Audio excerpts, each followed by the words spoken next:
Greetings, everyone. Welcome. Theros Beyond Death is now available to draft for everybody. I drafted a little bit during the preview stream last week, but now, my preview stream last week was Wizards sponsored, but is not sponsored anymore, so we're going to hide that logo. Bye, Wizards, but thank you for that day. That was fun.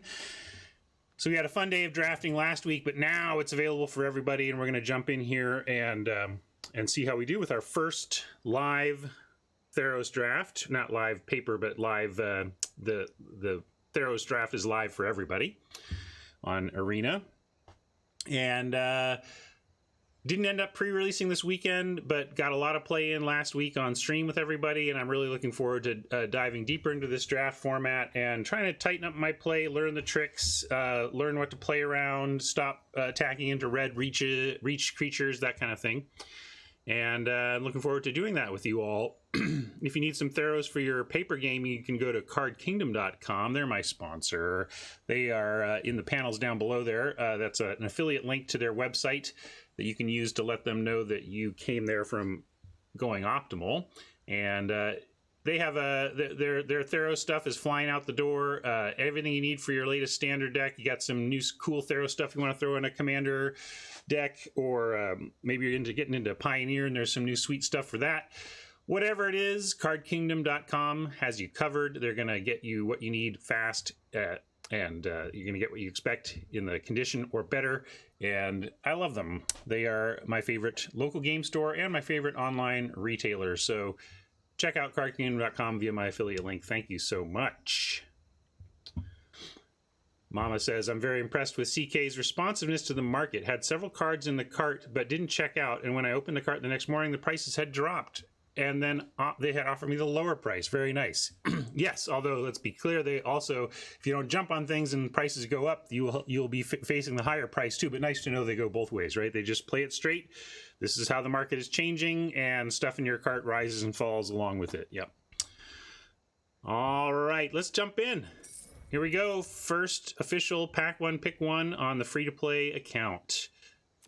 In fact, I should check my numbers here. I'll put this here while you guys look at what's in the pack. I'm going to update my data down here.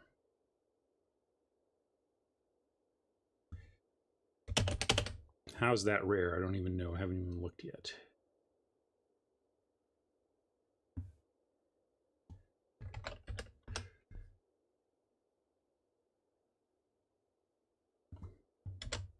There we go. Now the data is correct as we head into our first ever pack. And I'll, of course, get out of your way. You can't even see the rare. There you go. How's that rare? So we have Protean Thaumaturge. That's pronounced right. 1/1 for 2. Constellation. Whenever an enchantment enters the battlefield under your control, you may have this become a copy of another target creature, except it has this ability. So basically, for 2 mana and throwing some enchantments around, this creature gets to scale up with the game and become a copy of the best creature on the board. Hopefully it's yours, so that you have 2 copies of the best creature on the board, as opposed to theirs, in which case the best creature in the board are staring at each other. Oh, sorry, I don't have Cardboard Live open yet. Let's get that going. Thank you. I restarted my computer right before launching today to kind of, increase stability, etc. But forgot to do that. Hopefully that's there for you now. Yep. All right. I take the rare. Well, let's see what else is here. Let's see what else is pressing. Yes, the Constellation Looter seems okay, but not a priority. Not going to start on this 5-drop. Liar is appealing because it is colorless. Self-playing Liar there, that's neat. And it's decently powerful, but it costs a lot. Like let's say, your opponent plays a 3/3 for 4. Well, you're paying 6 before you're locking that down. Also, I made a mistake this weekend. I tapped exactly enough mana to tap something down, and they had a pump trick and pumped it out of range when I could have just spent all of my mana at end of turn. So remember, if you have the extra mana, overpay. So if they do any pumping, you can still do that. But I kind of like that on the flexibility axis, but probably not worth it. It's not amazing, and there's nothing super pulling away from this, even just from a gem standpoint. So I'm gonna take the rare, but mainly because I can't. There's nothing super jumping out at me as like, here's a premium common or a premium uncommon. The closest thing is the Liar, since it's so flexible, but I don't see anything else here calling. So yeah, there's some reasonable stuff on the wheel that we could get. Oh, interesting. So this is a very good card. I've been comparing it to the Deathbloom Thallid from Dominaria, except you get a 3/2 instead of a 1/1 Saproling, which is kind of, you know, or you get a 2/3 rather than instead of a Saproling. This has been working great for me in Constructed. Get this into your aggro red, mono red decks. It's only an uncommon, and it provides some decent Wrath protection and gets pretty darn big. I think we're probably just taking this, although this is like straight up removal here, right? Like this feels like darn near Swords to Plowshares sometimes in this format when just you're exiling a big enchantment creature. But this matches our rare. We could take it, and I think it's just a very strong card. And this is probably the best card, though. Honestly, I think if we're just taking the best card, we should take this. But if we want to, I really want to try the Enraptured here. I think he's great. This is the Convolute Plus, which is not really a priority. What do we got here? A Brine Giant gets small, or gets cheaper as you have enchantments. That's fun. Piper dies into another basically chump sacrifice type thing. We could do that. Wrap in Flames, just okay. Arena Trickster, just okay. Not loving anything I'm seeing here. Oh, Horn Beetle's pretty good, right? Is this like the best card here? I mean, well, it's kind of a build around. Oh, sorry, Fateful End. This is obviously the best card. Sorry, I got to lock in on some certain cards. Fateful End has been reading to me somehow like not the card that it is. I got to lock in. I keep overlooking Fateful End, but yeah, Fateful End's pretty obvious here. It's nice, clean, good removal spell. But Beetle is a decent 2-drop. I think if it weren't for the clear, obvious removal spell, I would go for that Beetle. All right, let's see if I can read cards correctly this time. Here's the Revoke is another Revoke, so we can just go there with that. Minions Return. Tried this a few times during the sealed portion. Never really got it to work, but I know this is going to do work. I think it's just hard. Like, the dream is hard to live because 3 mana is hard to leave open. Like, the setup cost is real on this one. But I like Glory Bearers. I really like Revoke Existence. Omen of the Sea seems fine, but what's this? Oh yeah, that's the Fog. Oh, Wave Rider is pretty decent, right? Flies when you hit enchants. We could take that as well. But I think I'll take Revoke. This is just a good card. I don't know if we're red or white or even blue at this point. Like, this is more gems than anything. I like this. I like this. This is whatever, or I'm not sure. So let's just take best overall card here. Wow, look at that. And then we get a staggering insight, so we could pivot to white-blue here.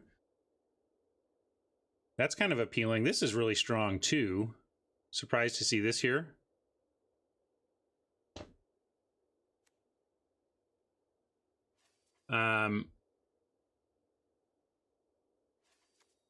Yeah, let's take Insight and see if we can make white-blue happen. Or see if it does. It's still not going to force it, but like, given our start, this seems like a great place to lean here. Might just take this. If we're blue-white skies, we wouldn't mind, excuse me, wouldn't mind a 3/5 ground defender that helps us loot. Hateful Eidolon seems pretty late here. I feel like this is a nice build around.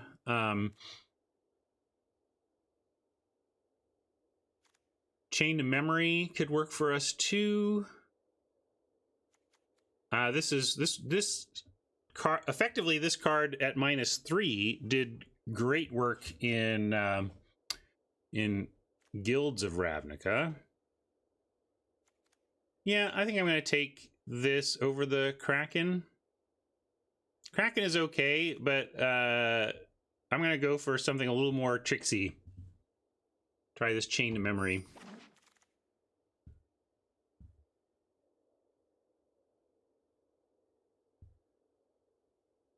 So, Ragehound is pretty aggro. Cling to Dust seems playable, but we haven't taken a black card yet. Probably just want a Chariot. This is okay too. This is also okay. Again, holding the ground in a Skies deck, and also triggering Constellation. But probably just take the Chariot here. Mammoth just wants the 2/5. It's one of these two. Maybe I'll pull this one. Do you think we want just a 2/5 ground dude to help us with a possible white-red or white-blue air game, or just a generic Chariot? I think it's one of those two, though. So, Chariot, or what's this thing called? Ugh, I can't even. This draft helper thing on my screen is covering up the name of the thing. Seaguard.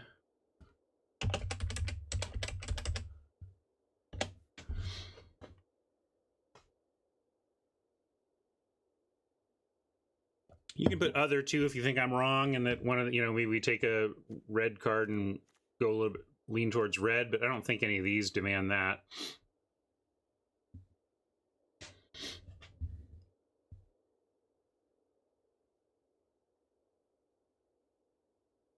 Most for the Seaguard.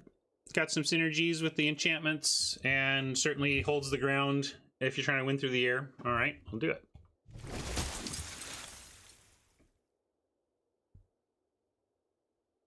Omen of the Dead is good enough that I almost want to take it over the Sentinel's Eyes, but I kind of want to try Sentinel's Eyes too, which seems like it could be playable auras given the cheap escape. It's Furious Rise. Oh, sure. Well, we're not doing that. I don't think this is good even when you're doing that, but Fiddles thinks Omen is his least favorite Omen. Still playable.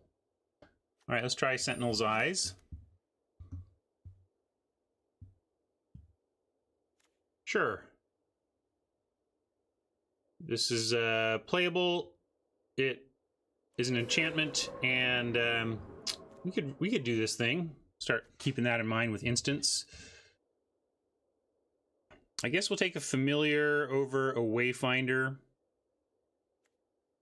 This can support the Skies plan and wear a Sentinel's Eyes decently or whatever.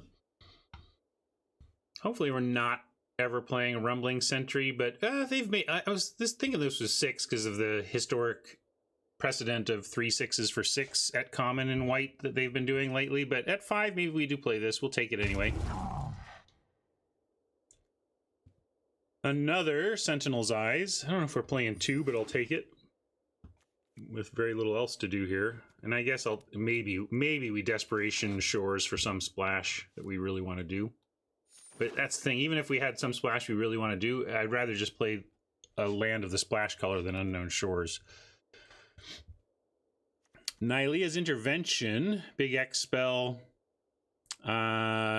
We could take it for gems, but that's all it would be. We're not ever playing this. So then it comes down to playables, which is Archon of the Falling Stars, which is a 4/4 flyer for 6, that when it dies, you return an enchantment from your graveyard to the battlefield.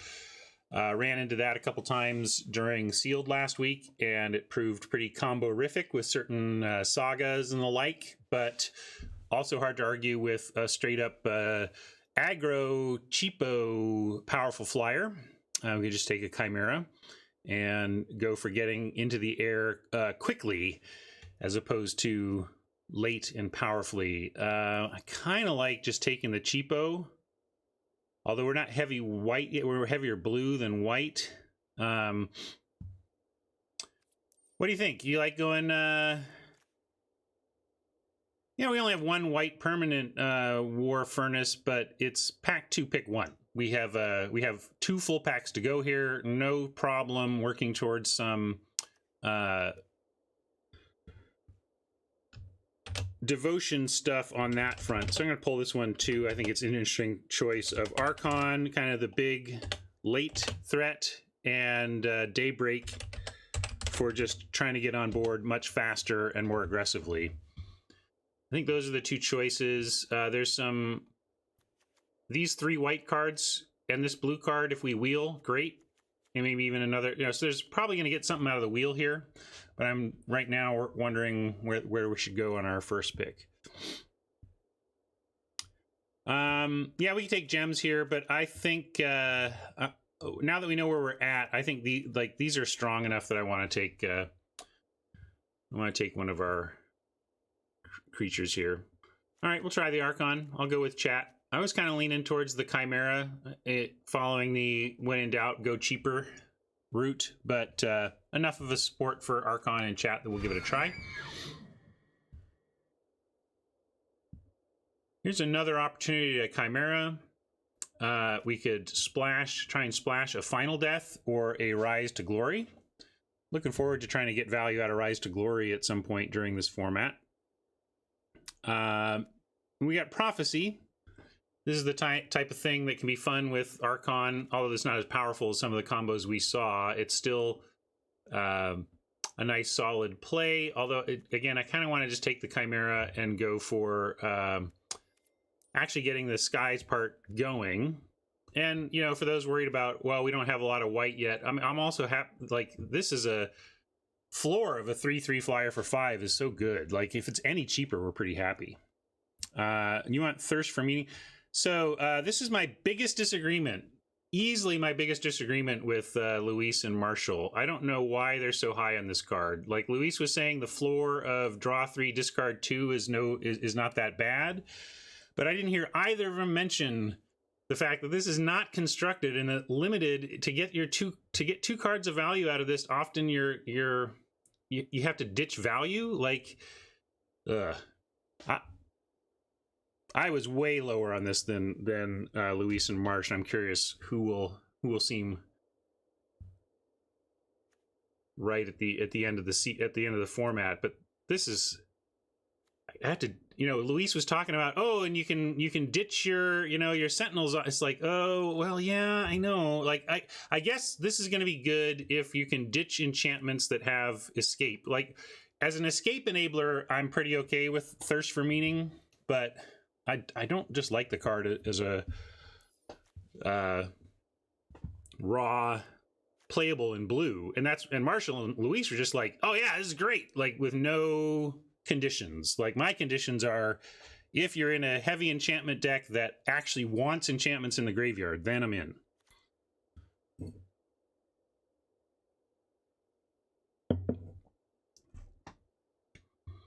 Yeah, I'm going to go with the flyer. That Saga is tempting, but I want to try getting it on with our flyers here. Man, second Hateful Eidolon. Kind of wish we were doing a Hateful Eidolon thing now. Acolyte of Affliction, also very good. Sadly, this pack is not very good for us. We're just looking at this trio here. I guess we can take the Envoy. We are trying to do some aura stuff, and we can lean into that a little bit harder. Envoy down early helps get Chimera out a turn early, for example. So yeah, I think pretty easy Envoy here. Pegasus is maybe playable, but I don't think. I'm also not into the Elite Instructor that much. Like 2/2s for 3 really have to do some work before I'm happy to play them, because they just don't bash well. They don't block well. They don't attack well. So for their cost. So I'd rather just lean into the build around here. Thank you, Nubble. Appreciate the bits there. The Binding of the Titans. Yeah, we're not in green anyway. Let's not even worry about that right now. Probably just want to take this Glory Bearers and I never heard of ya. A rap burglar. Thank you for the sub, Cavalier. Appreciate that. Using your Twitch Prime. Don't forget that, folks. If you have a Amazon Prime membership and you don't give your monthly Twitch subscription to somebody, well, you're leaving $5 on the table that could be going to your favorite content creators. So check that link if you have Amazon Prime, but do not use your monthly Twitch Prime sub that comes with it. What I like about Glory Bearers is that the Glory Bearers it's very hard to say. I don't like that. Glory Bearers does not need to attack for you to get the bonus on the other creatures that are attacking. It can sit there if it doesn't have a good attack, and your flyers can get a bonus attacking in. So I don't know if Furious Rise is... I was saying, like, we're certainly not in this deck, and then I was saying I don't even know if it's good in that deck. And, like...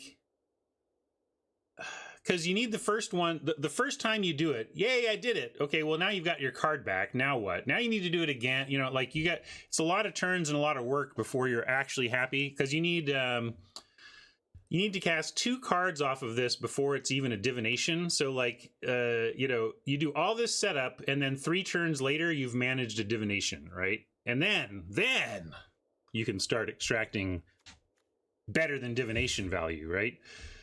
And it's even worse than divination even in that one spot because you've had to play those cards immediately. At least with divination, you just get 2 cards in your hand that you can decide when you want to play. Furious Rise says, I'll give you a divination, but only if you play those cards right now. So yeah, I don't think this is very good, is my bottom line. We're going to take Glory Bearers. Glory Bearers. So this is a key card for this type of deck, I think, and I'm going to take it here. I'm trying to get aggro, aura, evasion, and if we're going to be that risky by actually seeking things like Staggering Insight to put on our creatures and risk 2-for-1s, this is a perfect card for that. It's a fine, reasonable offer at +2/+2 for a single white mana, and then the extra clauses to help enchantment creatures and enchanted creatures is great. Well, the fish, I don't know. I'm still waiting to be particularly impressed by the fish. I think the fish is fine, and if but like if you ask, he said, "Hey Ryan, it's the end of the draft and you have no blessings. How do you feel?" I'm like, "Oh no." If you get to the end of the draft and say, "Hey, you have no lionfish. How do you feel?" I'm like, "Okay, well, what else have we got? It's okay." So I feel like fish can slot in and it's fine, and you'll do your best with it and try to make some stuff happen with it. But this is just essential to making our deck work. So that's why I'm going to take this. And also I want multiples of that, you know. I'm happy to take multiples. We have a Stern Dismissal. If we want to muck with our opponent's stuff, we can take Commanding Presence as an aura to go on our flyers. I think this is a Commanding Presence spot here. We get the ideal curve out for us of Transcendent Envoy on 2 to Commanding Presence on 3. That would be sweet. Let's try and make that happen. Yeah, this is effectively kind of exactly what we're trying to pull off here. So let's see what we can do. We have another ground blocker. We can try to get tempo-y with our skies, but I don't think we want to do that. I don't think this is a good card, but we might play it. Yeah, Seaguard is fine, but we already have one and are likely to get even more. But maybe a second Seaguard is fine here over marginal counterspell when we're trying to be proactive.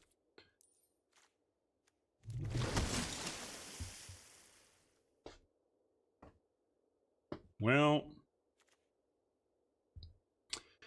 Enemy of Enlightenment, I got really tilted by this card because it was unplayable. Like, I actually had 6 mana and this card in hand and couldn't cast it because Oppo would untap and it would die, and that really turned me off of this card. That its floor is unplayability. Like, floor of unplayability is really rough for a 6 mana creature. However, if you can find any spot to land it, eventually it does kind of become a 5/5 flyer. So it's got this brutal floor, but I do think it's playable. That being said, we're not going to like splash it or anything. So I'll take a Towering Wave Mystic over like a Bronze Sword. I mean, Bronze Sword could be decent on our flyers. We're trying to get some small flyers in the air and augment them, but it's not how I want to do it. I want to be trying the aura thing here and protect it with our blessings. All right, well, here's a chance to test out that lionfish. And it looks like it's correct here. Maybe, we could take a Sunmane Pegasus as well, though. Again, it wears auras well. Lifelink doesn't suck. In Lionfish, we have some stuff slotted in here that I think is fine. How many flashes instants do I have? I don't know.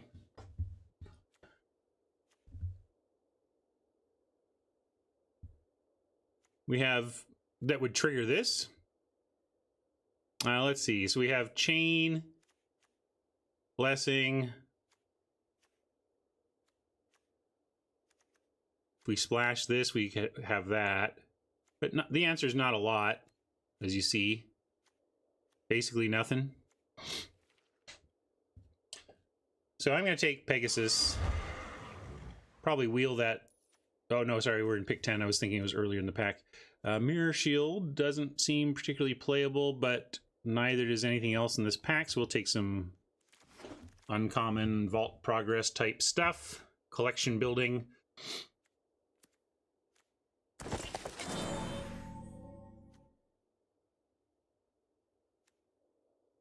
This is playable. It's at least a hard counter.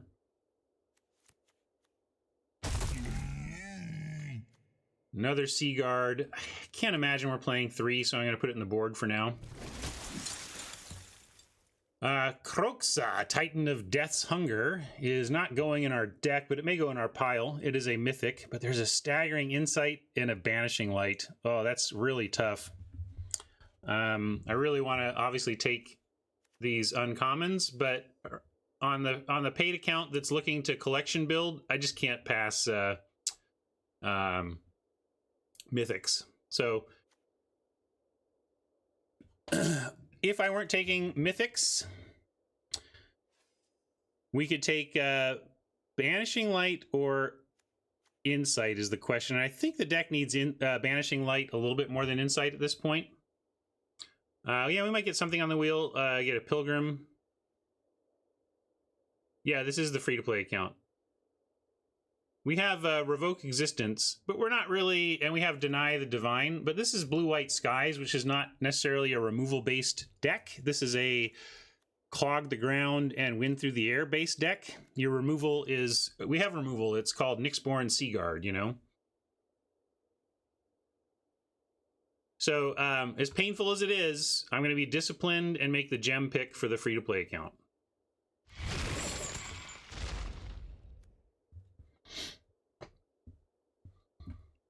Another Fateful End, but I'm going to try and not splash red here, so let's just take another Revoke Existence and try to wheel something like a Sentinel's Eyes, a Mantle, or some of this stuff.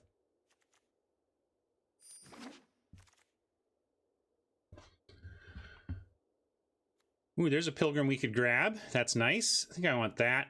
Maybe we wheel this other Blessing, but what's favorite of Eroas? I don't even know. 2/2 for 3, as I said, needs to do something sweet for me to be happy with this. And when it Constellations gets double strike. We did some drafts last week, but this is our first draft on one of our own personal accounts. We drafted last week on a VIP account from Wizards. So I'm going to take the Pilgrim here pretty easily.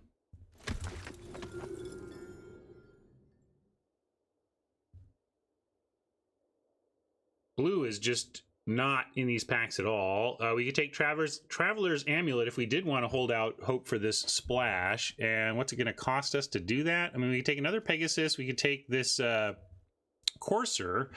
But boy, we're really putting the color pressure on our deck to take a Courser. And then we have, although I guess it's the first double color spell we have. I just don't like 3-mana Courser into 4-mana Seaguard. That's pretty taxing on the mana.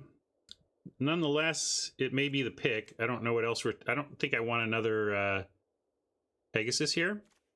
So I'm going to do it and not be super happy about it. It's efficient. It's just the mana pips on that thing are a bit oppressive for us. That's all. So we can flicker some stuff. What do we have to flicker that we'd be happy about? So I see Flicker, Hero of the Pride, and Omen. Probably not an Omen deck because we're going skies, not wide. And I don't think we're not grindy enough to want glimpse. So I think it's really about flicker or hero. You like the omen just to throw some stuff out there and gain some life. I like flicker. I kind of want to mess around with flicker, but let's see if we have like, that's dies. Maybe we don't have enough ETB to make that as interesting as I'd like it to be. And we could flicker Pilgrim and get more auras. Oh, we can flicker Enraptured here and get an extra 3/2. But this is all costing us a card. It's not like you draw a card off the flicker. So the trick with flicker is actually getting a card's worth of value out of it.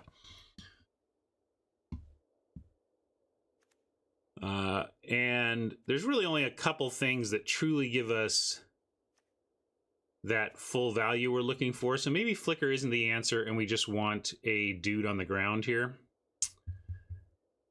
That might be the grown-up pick, but I kind of want to try yeah, because this can knock auras off Oppo's stuff. This is such a good card too. But all right, we'll give flicker a try. I just don't think this is a home run deck for it by any stretch.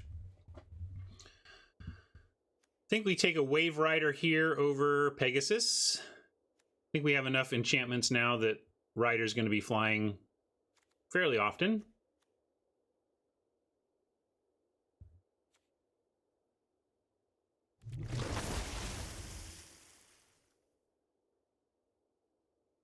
Still don't like this Pious Wanderer quite enough. Don't think, I mean, it wears cheap, or I guess it wears auras okay. You know, Pious Wanderer into Staggering Insight wouldn't be the worst opening ever, but I really just want this on a flyer. I'm going to take another Coves here. And we'll see what all of this stuff actually makes the cut. But here we go. Good spot for a Vexing Goal. Flash Flyer means it'll be cheaper thanks to the Naiad here.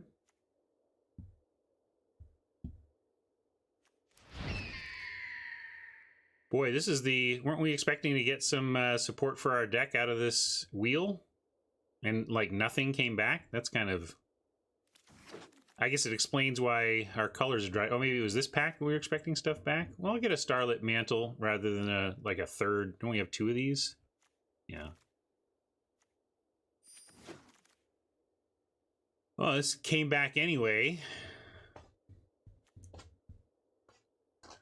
This is a decent go wide kind of payoff here. We could just take Tactics, which I think I like over the ground First Striker.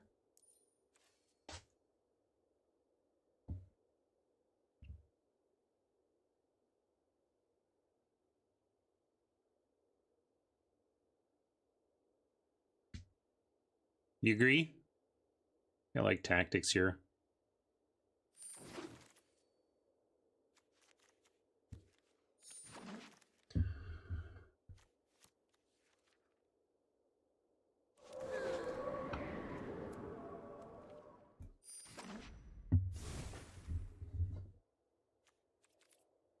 All right, 9 cuts. Well, 7 cuts.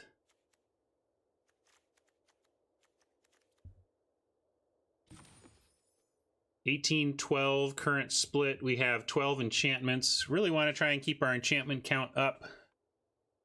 So cutting an enchantment is going to be a tough ask. You can probably cut this familiar though. Although again, it is a flyer that can wear our enchantments. But you know, we don't have. Let's see. We have Sentinel's Eyes. We have Staggering Insight. We have Mantle and Presence. We're not really doing the enchantment thing like heavily here. Am I missing any?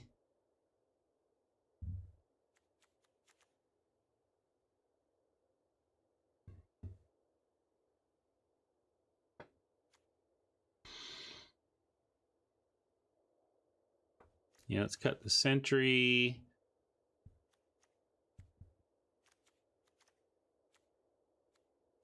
I also want to cut one of these. We got, what are we doing on Oppo's turn? We got Vexing Goal.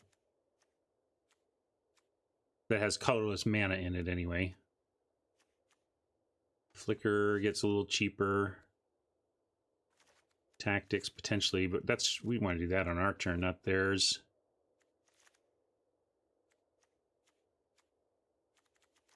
Deny gets a little cheaper, which is nice. 2 mana counterspell. But I probably want to cut that anyway.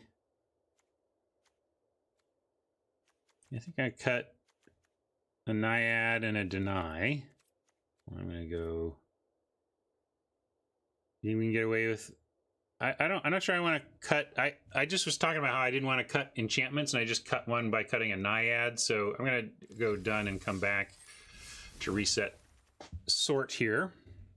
Now what are we looking at? 1611. Maybe I give up on the chain to memory. Since we're trying to not interact, we're just trying to win through the air. We want 2 Sentinel's Eyes.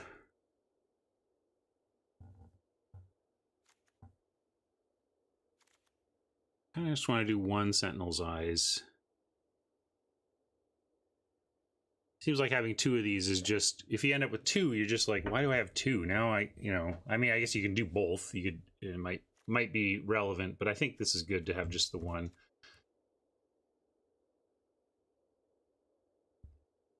Jikerman likes 2. Maybe you're right, Jikerman. I think I'm gonna go with my gut and start on 1.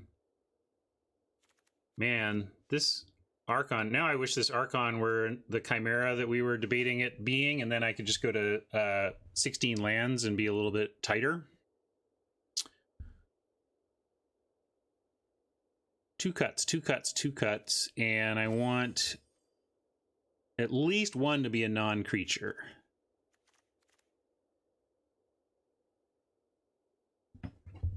You cut the Flicker, which is cute, but it's not really doing much here. We're only really...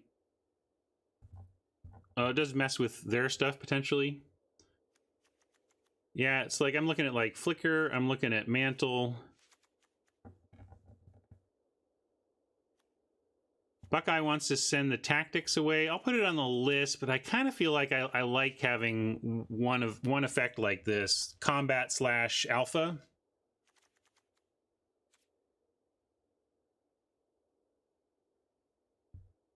Towering Wave Mystic. Can we afford to give that up?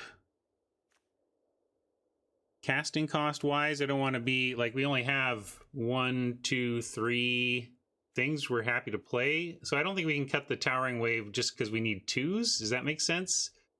I don't like it. But boy, it's rough to... Here, let me do this again. Yeah, East. Flicker is an aura killer, but you know, so we have 2 Revoke Existence if we really need to kill an aura. And it's just not doing enough on our side. I kind of want to do this.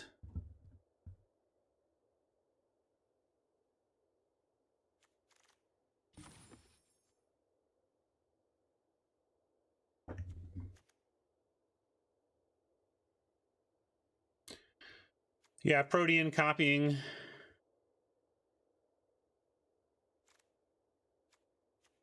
Oh, thanks. Yeah, I have different scenes with this logo up. Whenever you see it, you can just tell me. Actually, I should get to deck building and pull it from here. From here.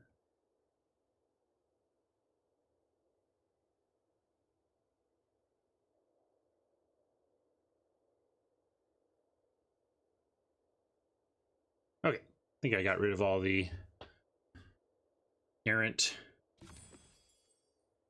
WotC logos.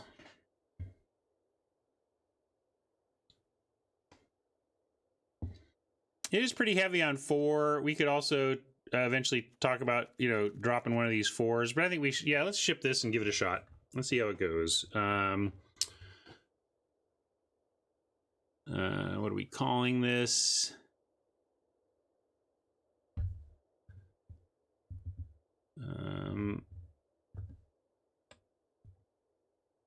Stars aligned. Should probably save that name for a much better deck.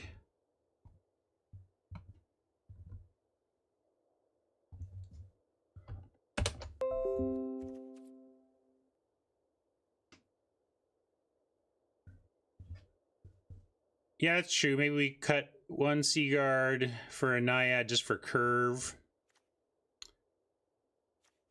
Although, yeah, and we can, it's just best of 3, so we can always bring in a Seaguard if we think we need that extra butt on the ground.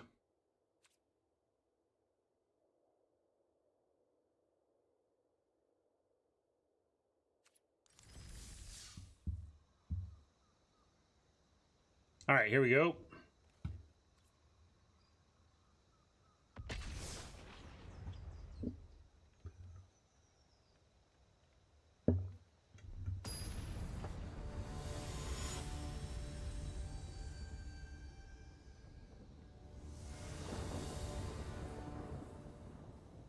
Yeah, I think this feels solid. We could do a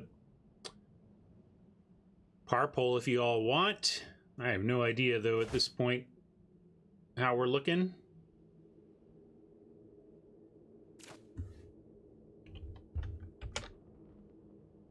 Here's your par poll, and I'll change scenes now to, yes, there you are, Battlefield Right. Missing our second white here, but gonna keep this. Can pilgrim up something.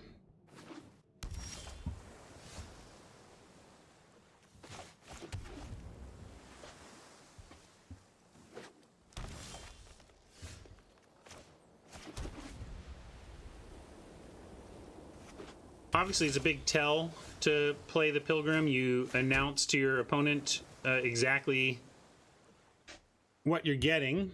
We can even wait on it to go Naiad. Excuse me, Naiad first. We have a mantle we can make cheaper. Oh yeah, let me get rid of the J alert. Thank you. Jay is not here today.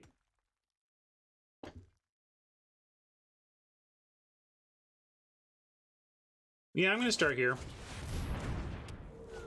Hits harder, and I'm not looking to rush an aura out onto any of these things, given the earliness of the game and the fact that we're playing a blue opponent who could easily have a lot of bounce. All right, we found a second plains. I think we just go guard here, though, and then we can do Pilgrim, or we can do Pilgrim or Courser next turn and have the Starlit Mantle. We can attack first, though, if they want to. I don't think they'll block, but if they do, we can throw down the Mantle. I'll take that.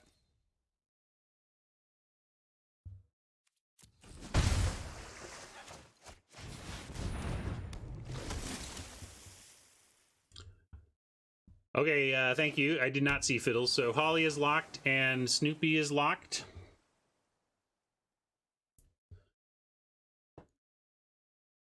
Good, then I don't have to touch anything. I just have to acknowledge the lockedness.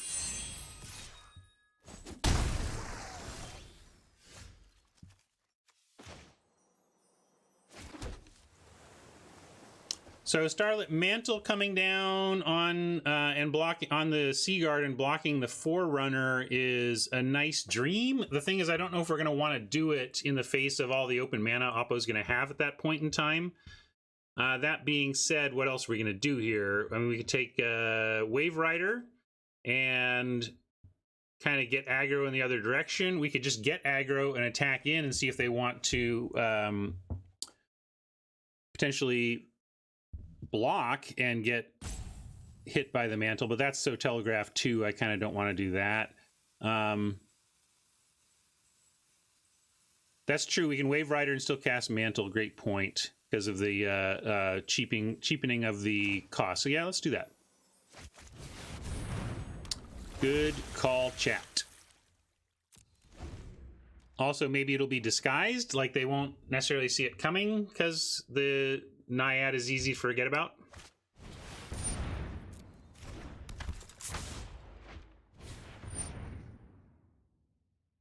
Well, I think we're going to see a flying 6/4 anyway.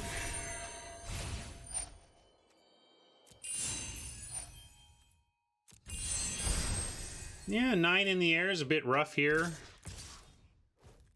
But we can eat theirs, right? So let's do that.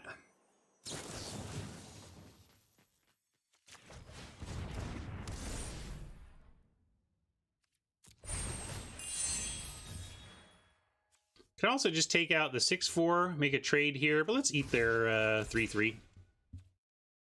I think we, with the Archon coming out on one more land, I think we can try and trade the Archon off for the Forerunner, although it gets a counter, huh? Maybe we need to just do this while we can and use Archon on the Wave Rider. I changed my mind. If this thing gets any bigger and they keep playing enchantments, we're just kind of dead to it. So I think I'm gonna be grown up here and take this trade, even though it's kind of a it's 2-for-1ing us. Like, we're just gonna lose to this combo, I'm afraid, if we don't do something about it. Whereas one land and we get our control of the sky back anyway. Well, still gotta find that one land. Let's go looking for a good enchantment now.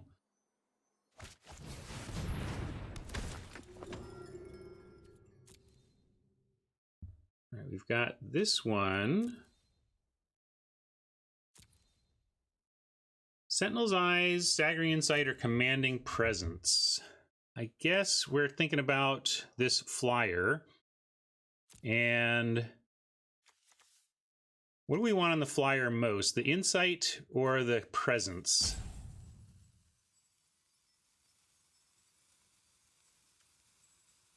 I don't want to play anything out, though, in terms of an aura, because it doesn't matter that they can't counter it. If they've got bounce, they're going to do that.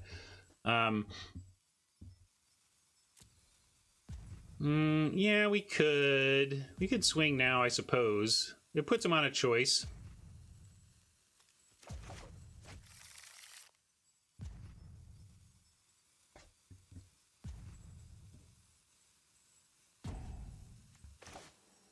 All right, we'll do it. We'll go on the biggest one we got. Send in.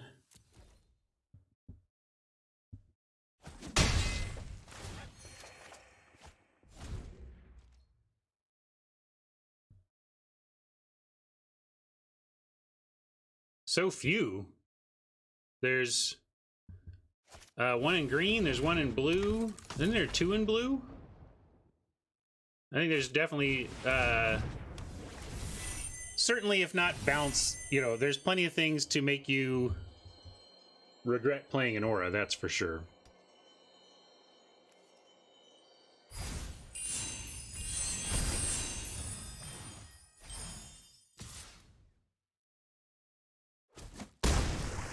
All right. Is this a... It's not even a enchantment creature, so we can't do that. Failing to find our 6th land, frustratingly.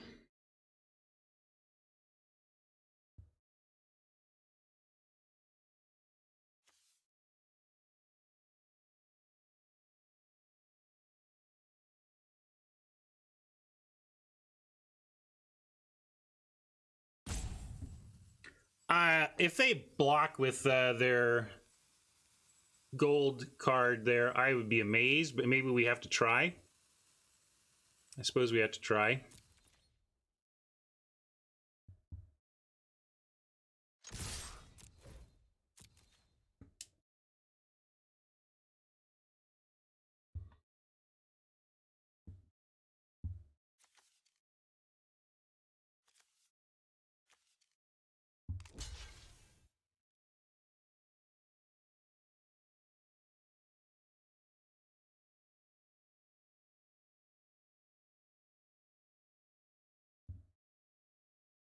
And I don't think it's necessarily worth the tactics just to... Well, I guess we get tactics for damage here. But I also just like Courser Mystic and save this for next turn, since we're not losing any creatures here with this block. Let's try and go wide, but let's try and go wide next turn.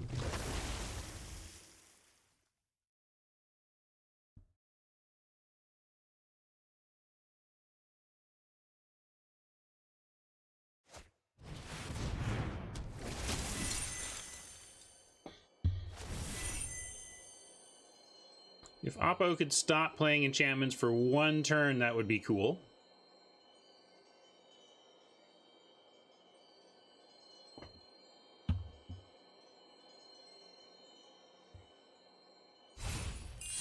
If we get a land, we have to choose between Glory Bearers plus Tactics on this turn, or we just play Archon and go for a big attack the following turn.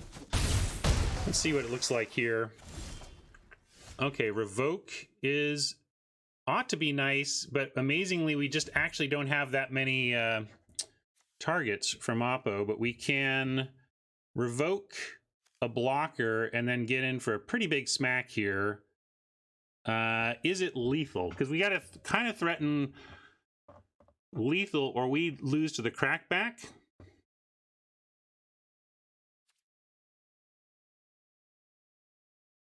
Oh yeah, we can also revoke Ichthy, right? So do we do that? Does that get us where we want to get?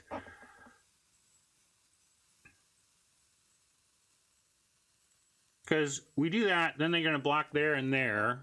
And then I guess if we do that, we should be able to leave enough back to not die to a crackback, unless they make the Wave Rider fly. But we can't really beat that. Let's see, how do we gain life? What gains life? Let's see. Are you gaining life? Oh, the lifelink on this thing. Right. I forgot the lifelink there. I forgot where we had lifelink. Still learning all these cards. Okay, so I think we have to do that.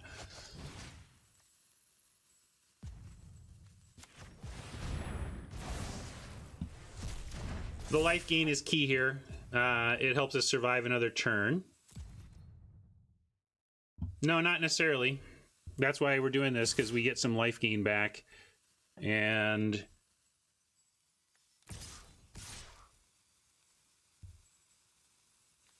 I'm going to do it. I'm going to keep 2 back and send 3. And then we have a decent blocks on the ground on a crackback. And we have this play here.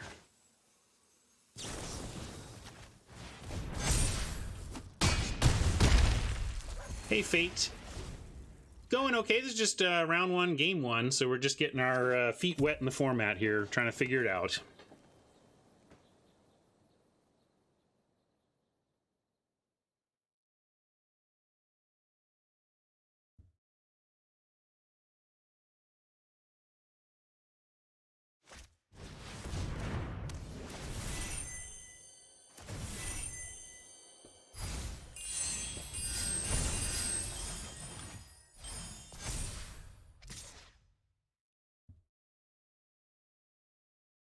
Well, sure hope we get a land now so we can at least chump with Archon.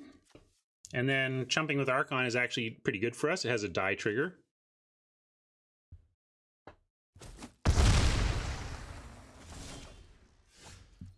All right, revoke.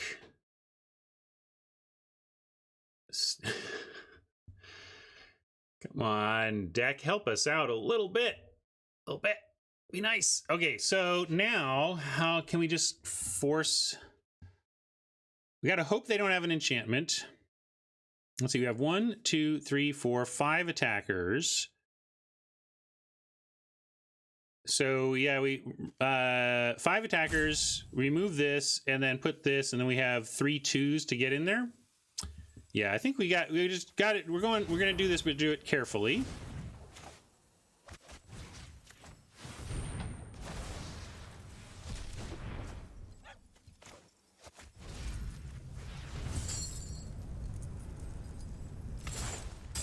Yeah, if they have a counterspell, we're dead, but other than that, they're dead, I think.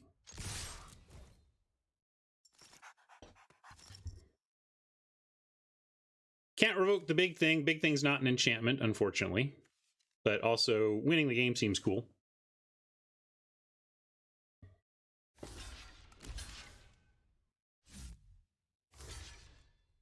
Maybe. They could still have something here like bounce. I shouldn't get ahead of myself. Would have been, I was kind of doing I didn't do it at Oppo, but I was kind of early GGing there. There were definitely outs they had still.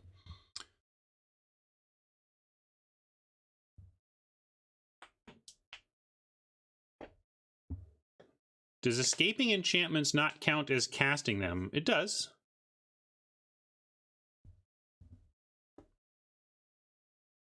Okay, so sideboarding, best of 3, green, blue, constellation is the story over there. I suppose, do we see a lot of, yeah, they were putting auras on their stuff, so Flicker maybe is worth bringing in here. We're only looking at this stuff, though. We don't need, is there any, got this stuff, don't want that. We could deny the divine.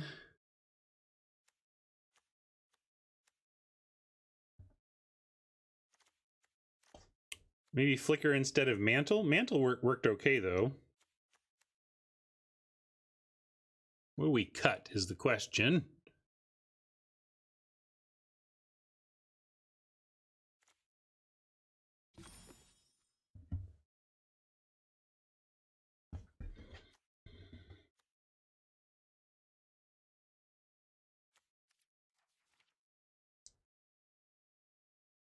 Combat their. Say I never heard of ya, a rap burglar. Thanks for the sub, D. 1 year. Happy anniversary, buddy. Why we want this to stop the fact that they make big flyers? Like, what, you want to chump? I don't think we want to do that. Yeah, but yeah, deny looks pretty good. I only got a few moments though to figure this out.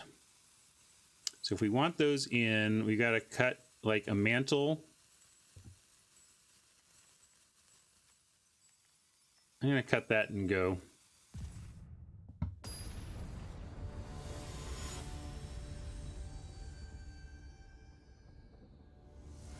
What is he saying? What is the line of that song?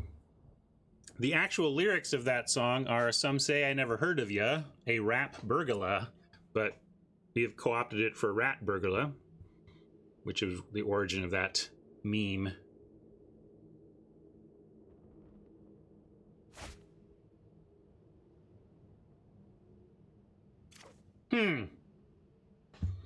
We get a revoke and pretty easy Archon, but set up to flood here.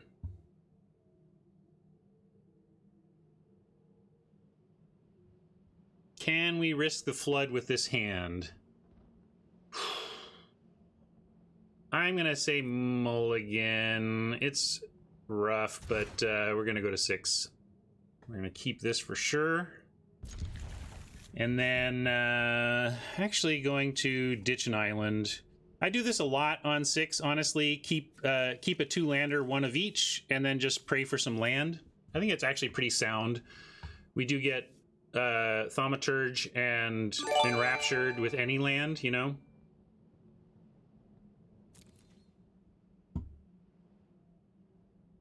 And you need to get, once you're mulliganing, you need to get a little bit lucky to recover that win percentage anyway, so taking a little bit of a risk makes sense to me.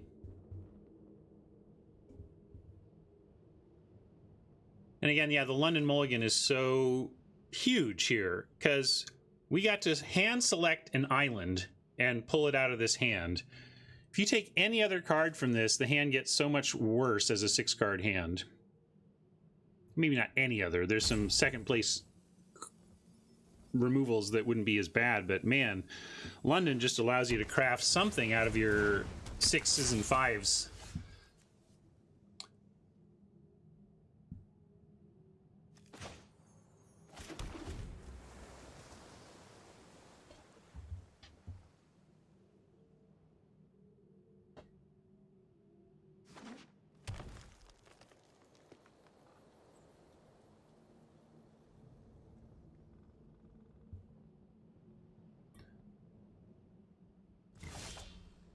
All right, there's our 3rd land. That's excellent.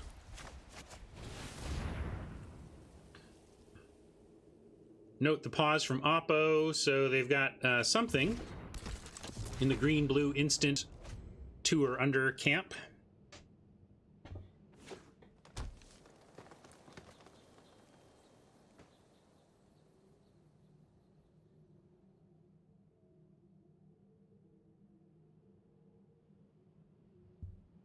I mean, besides physical digital, I don't know what you mean. I mean, obviously draft has differences in terms of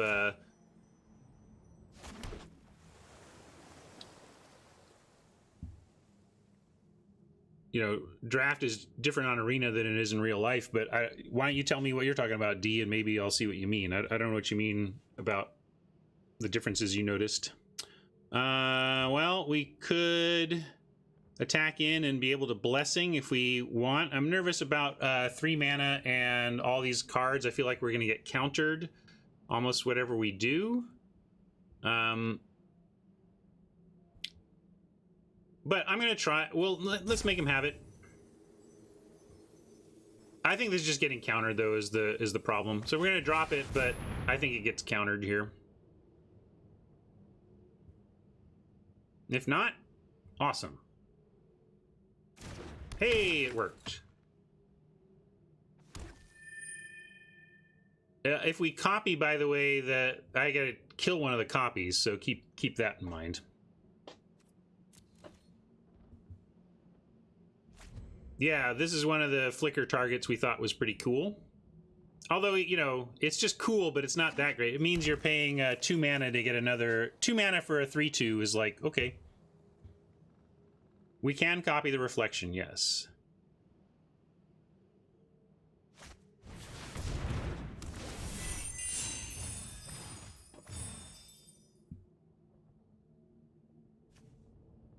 Oh, there's our flicker. Too bad. No fun times with flicker today. It would have been good here, too.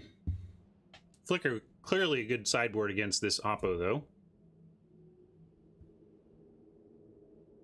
And we'll probably just insight, like, the token and make them choose. I guess that's the big difference, D. Sure, the digital games remind you of a lot more. I sometimes forget paper etiquette. I'm so used to playing with friends who don't give a crap and digitally that I'll sometimes touch my opponent's cards in ways they don't like, and I'll remember, oh yeah, right, I'm not supposed to touch your card. Sorry. Just lack of regular exposure to that these days. Yeah, no, this is just an 0-1 waiting to die to a chump at some point, or waiting for a enchantment removal. I'm going to go insight on the token. I mean, what else are we going to do? We can blessing, but let's just put the insight on the token and decide. They'll probably just chump. And if not, we'll take the card. Either way, we're getting a card. We either get their Sage of Mysteries or something off the top.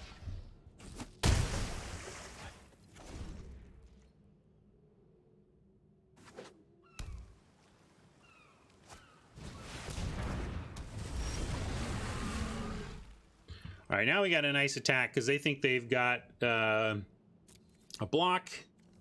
We're telegraphing that they don't, but what are they going to do? Take it?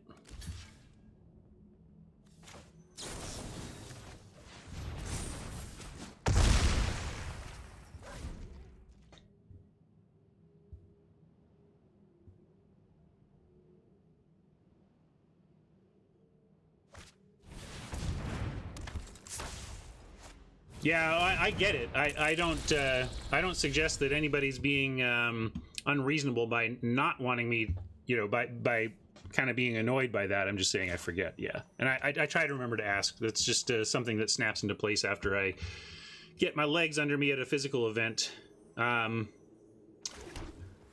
So now they've got a 2-for-1 block.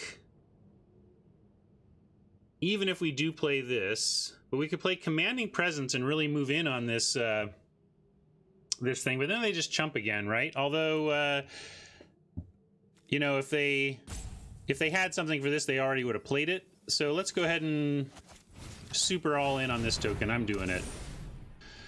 The trouble is I don't know, maybe you layers experts can let me know, but my feeling was that if I put Commanding Presence on this, that it would not get the rules text of it. Am I wrong?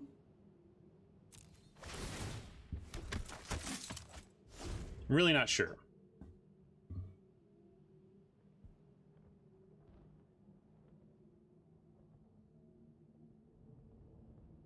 I don't know how all that layering stuff works.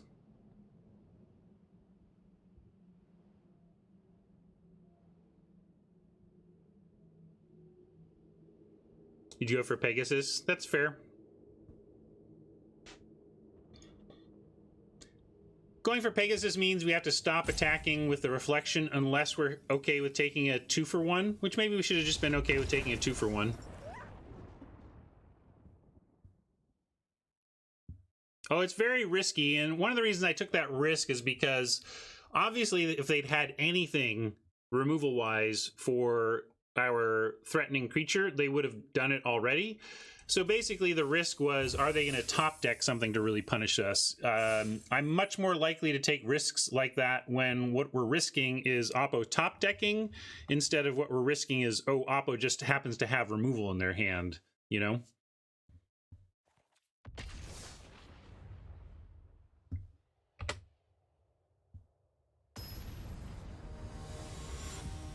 Thanks, Resonator.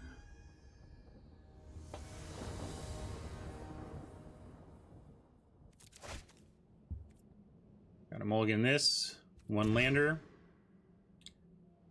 Yeah, another keep. Although with Archon, I'm a little less inclined to go to do the 2-land thing.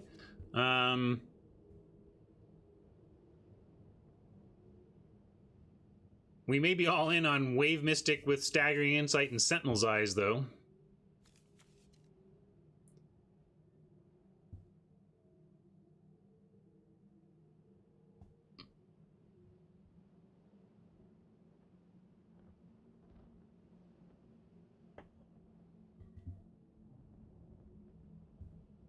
Hey, Fool, welcome.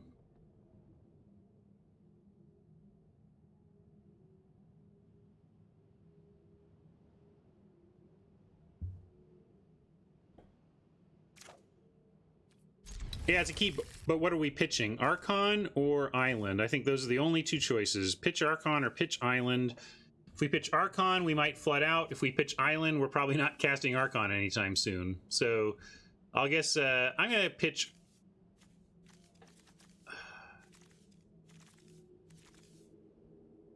All right, we'll pitch the Island. We'll do the usual 3-land greed play.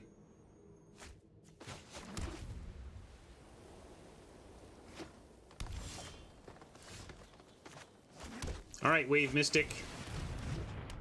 Oppo do nothing, Oppo do nothing, Oppo do nothing, Oppo do nothing, Oppo do nothing, Oppo do nothing, Oppo do nothing, Oppo do nothing. No, don't turn it now! All right, we're gonna do nothing instead. Man, how did they come up with, you do it like, I would save my Myers Grasp rather than use it on a Wave Mystic, but ugh. Oppo had us figured out, I guess. This could be rough.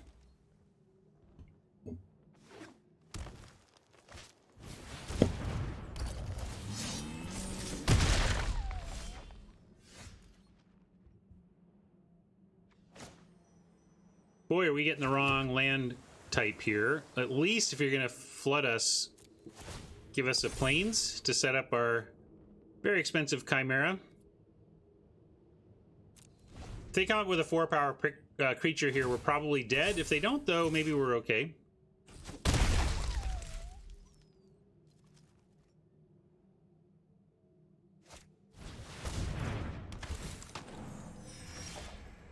All right, just barely in time, but we do get a full-price Chimera.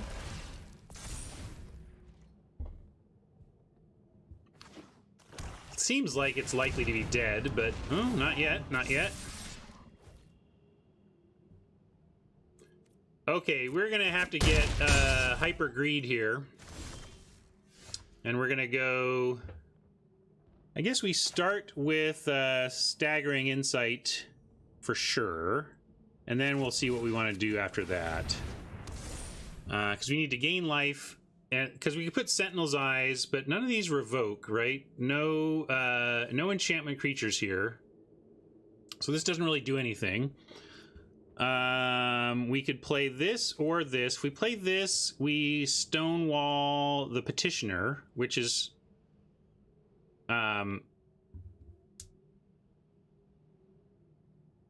we need the vigilance, don't we?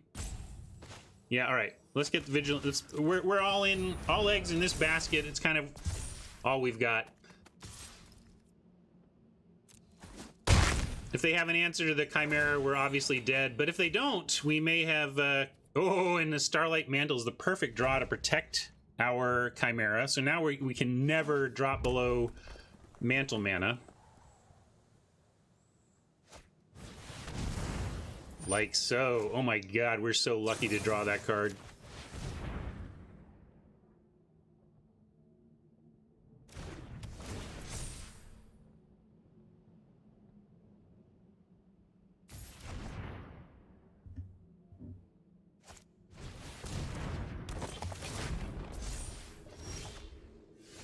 Oh yeah.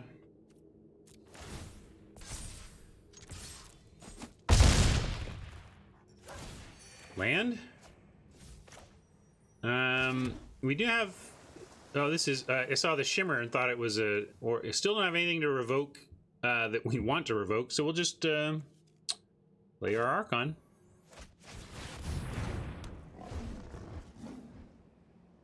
Why do you want Flicker in this matchup?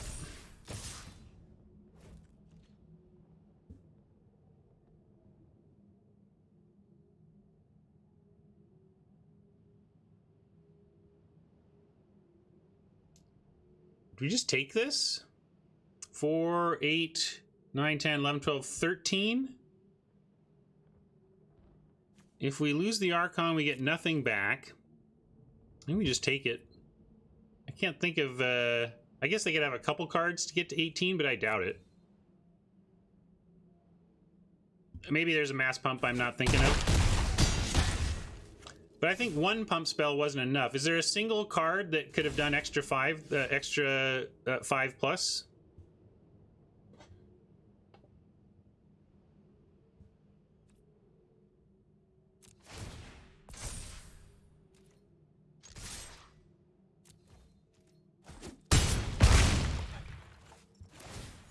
Could have left this back to block, but I think we're going to have enough chumps on the ground here that we don't need to worry about that. Now we'll try and keep this around. So if we go... I guess we just want... Because if they had something else, I don't know.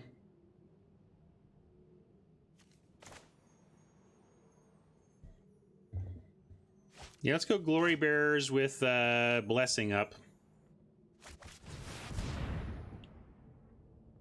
Glory Bearers with Blessing up is gonna get us there here. They can't do much with Blessing. Blue could bounce through Blessing, but nothing nothing red, green, and black are gonna do or gonna get through a Blessing. Well, we moved all in and got there. And we had our win con pretty well protected. It was suggested that this would be a Flicker matchup. I'm not sure I see why. Not what were you thinking? Ah, Flicker is going to be great here. Like, I don't know. I don't see where the Flicker is being great. In fact, I kind of want to pull a Revoke since we saw nothing from them for it. I want to cut. I'm still going to leave one. I feel like even their deck has to have an enchantment creature in there somewhere. But yeah, we can just play a big Sentry. Chain of Memory is interesting for a smaller effect.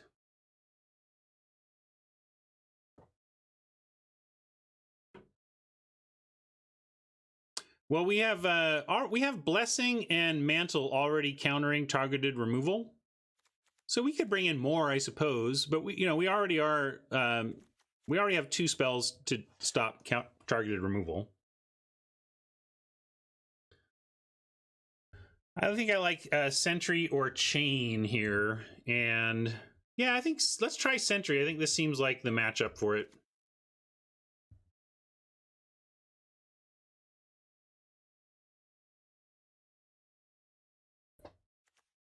What are you meaning? 8? The Flicker, you mean, is the main deck? It was a late cut, for what it's worth, if that's what you're talking about. East or Chain. Both of these were tough cuts.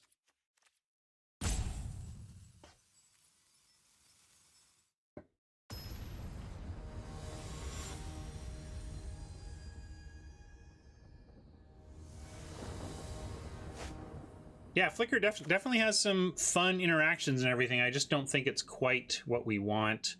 Oppo's going first. If we've come up with the land, planes, we're still pretty far away from actually doing anything, so we got to send this back.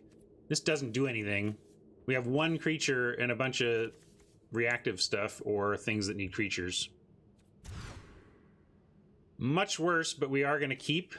At least we have a 3/4 with a blessing.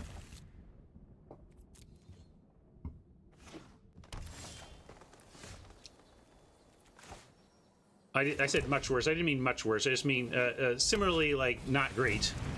But it's not actually worse. I like this better than our opener, than that one we mulled.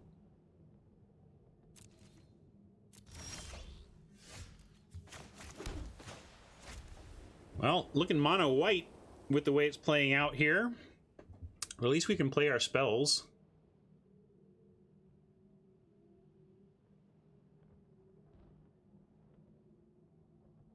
Gonna play Courser into Pegasus, try to find some time to find an island, because if we can find an island, then we can go get our Curiosity Aura with the Pilgrim.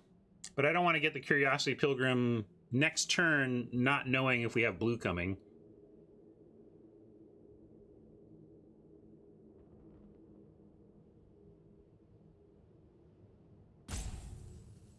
Oh, sorry, it's on me.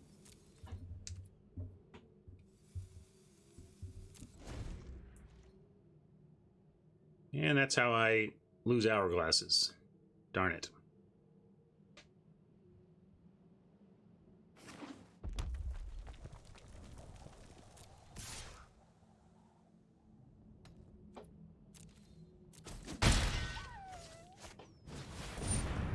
Hero of the games, Oppo curving out aggressively, but we have a nice turn 3 play for that in the Courser. Mono white continues. Come on, deck. No more planes, please. Just stop with the planes. Yeah, they're going for that offer. I'm going to decline for now. At least want to have Blessing up to make that block. We could go Commanding Presence. We can make a 4/6 first strike. And it makes a 1/1 that would be able to block the Celebrant, or they have to chump here. Or we could stay back, like play the Pilgrim, and yeah, it is your chance to move a lunchbox. There's a couple locked artillery. You've got, I believe it's, what's locked? Holly and Sesame Street. You can't touch those.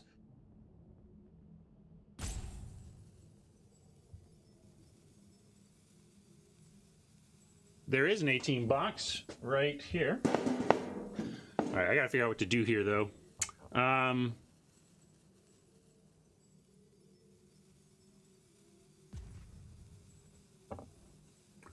You like the presence? I'm gonna go with Pegasus. I think we're at 16 life. We can take it for one more turn. They only attacked with the Celebrant last time.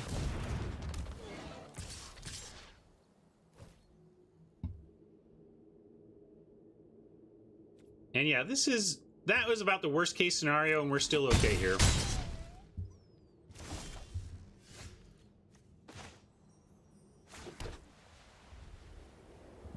Now probably, I can't believe we got another planes. This is because it dies into a shock.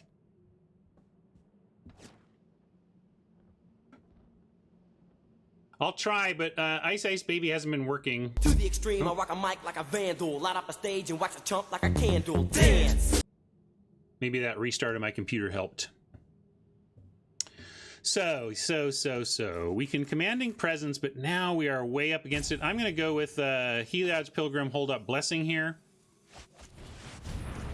I could do Presence, leave up Blessing, but Presence I want to attack the turn I'm playing it, and I don't even want to attack this turn. Yeah, I think you're right. We go Sentinel's Eyes. And we can attack this turn now, because we'll throw this on our flyer.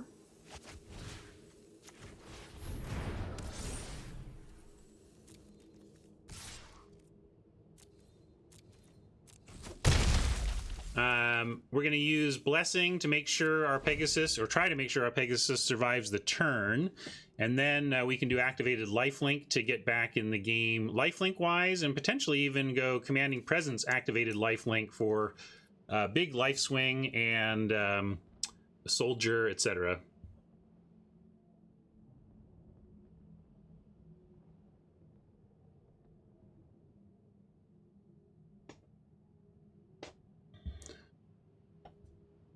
Given our lack of land luck, in the sense of not having any islands yet, we kind of got lucky back the other way to not get any blue cards. So it is kind of funny that we're playing out like a mono white deck here.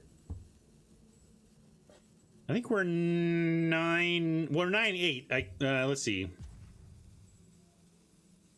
9-8 planes.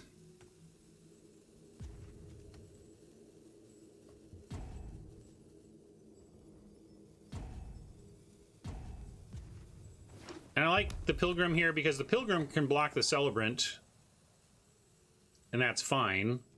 And then the Blessing allows us to defend against everything else, basically.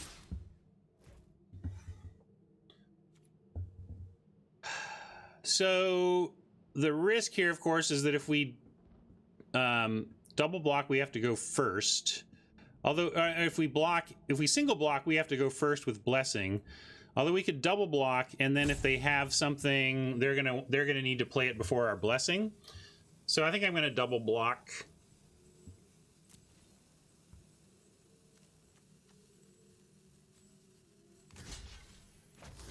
Well, if it is Manticore Aura, it only adds power. So a double block with the Blessing should get it done if we block like so.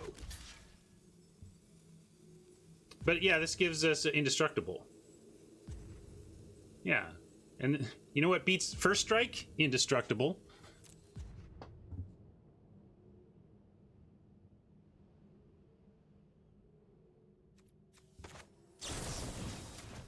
Also, if they had that, wouldn't they attack with everything? Crossing here.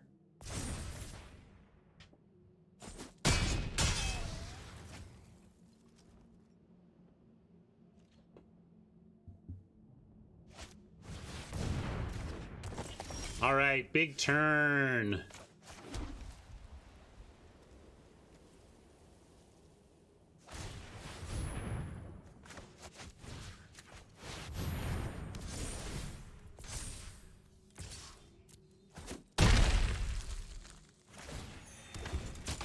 I don't need to get the Forerunner right now. I like getting 5 life. We'll get the Forerunner. You don't think we're okay at 15 life here? If they had removal, they already would have used it. Again, I'm kind of going with that philosophy here.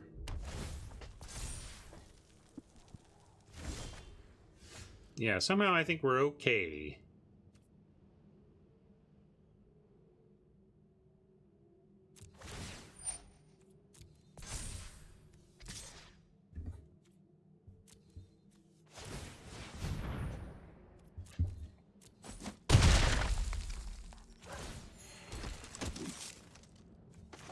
But sure, we will remove it now.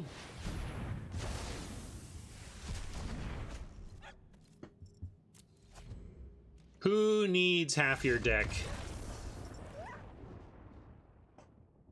Sometimes, if you draw the right 2/4 of your deck, your plains and your white cards, it's good enough.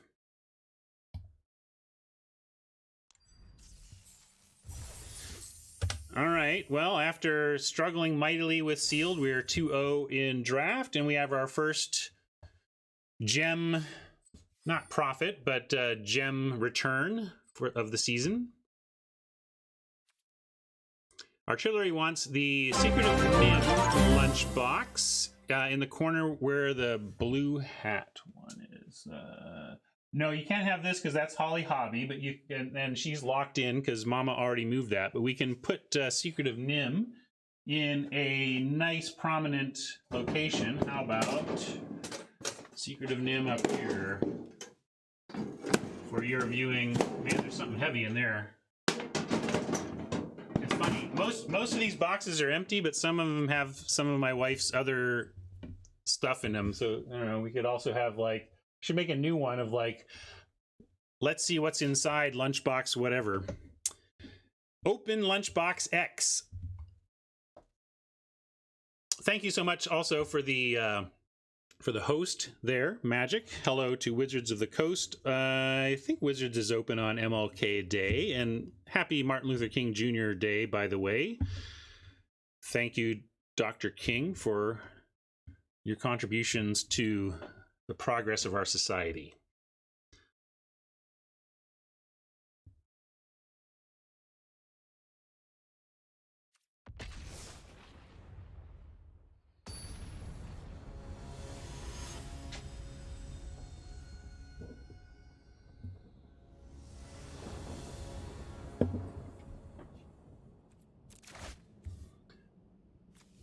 All right, we've got a 3, we got a 4, we got a mantle. I like it.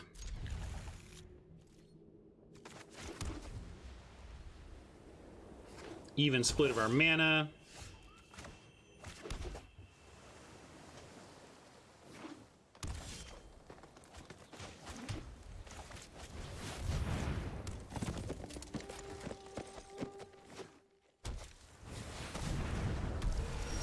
Wow.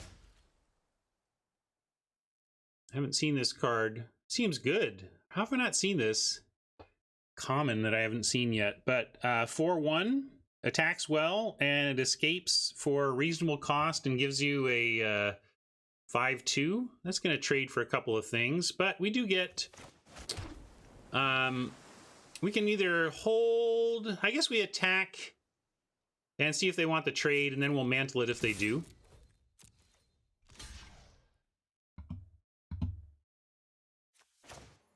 Yeah, we'll mantle it. It's a little awkward because we use we basically spent 4 mana on a Starlit Mantle because we can do nothing else this turn. But we used Mantle as removal and left a 3/5 behind. That seems too good not to make that offer.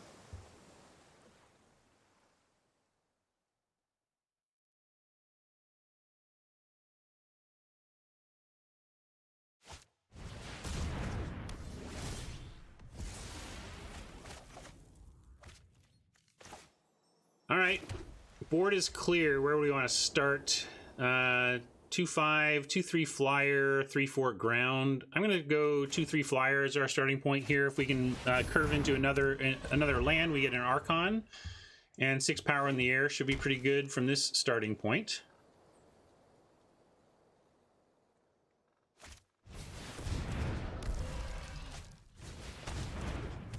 Abu. Wow, they're just loading up on the Chimeras, but here's where a 2/5 seems pretty nice until they bring it back, that is.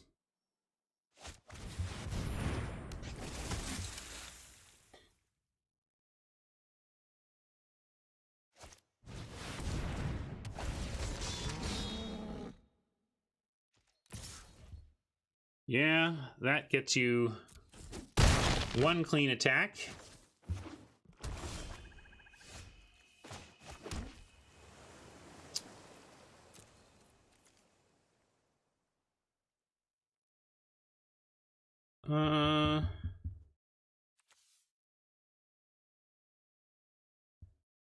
Almost like these 2 over this 1.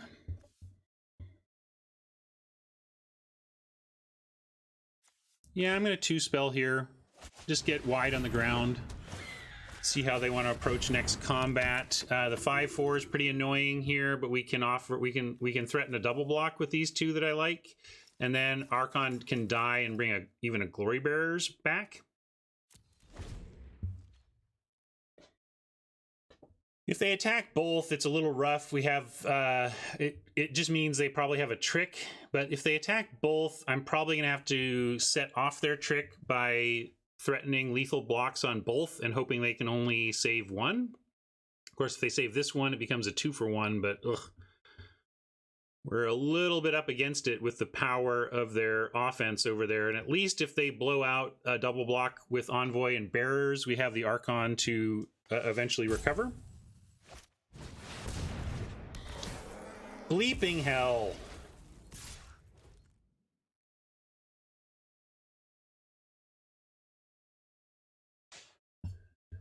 Pretty easy block, though. They're tapped out now, and Archon will get us one of these back. And they can't 2-for-1 us here.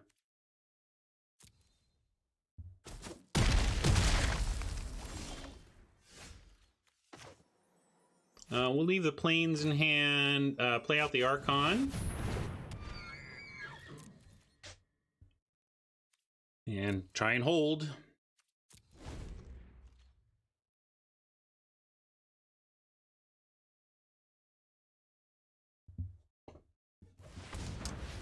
If this is their new layout, I may have to talk to Oni and get a revamp on my bottom screen ticker, because it used to be that the current win-loss in best of 3 would poke out right here, but they moved where that is, and now it's kind of hiding behind the account info. And that can be useful info. All right, we've got training, and all right.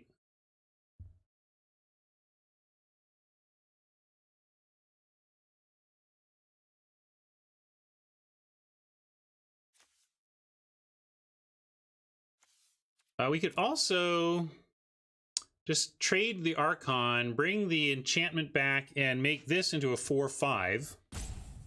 And then 4/5 holds the unescaped chimeras at bay.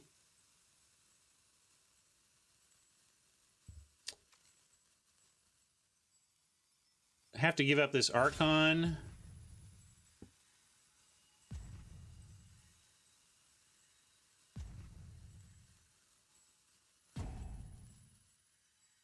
Don't let them bring the... How do I stop that? What do you mean? By leaving this on the battlefield? I don't know what you mean, East.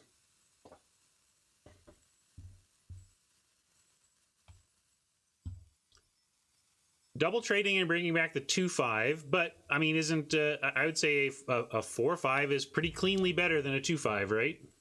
But that leaves the other creature out, so that's a fair point.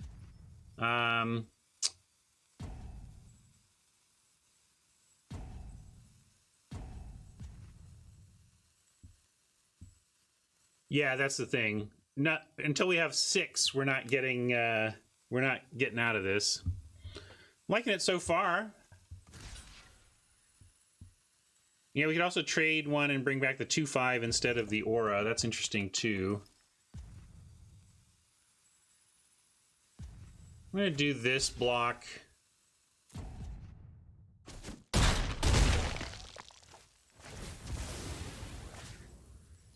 And I like bringing the 2/5.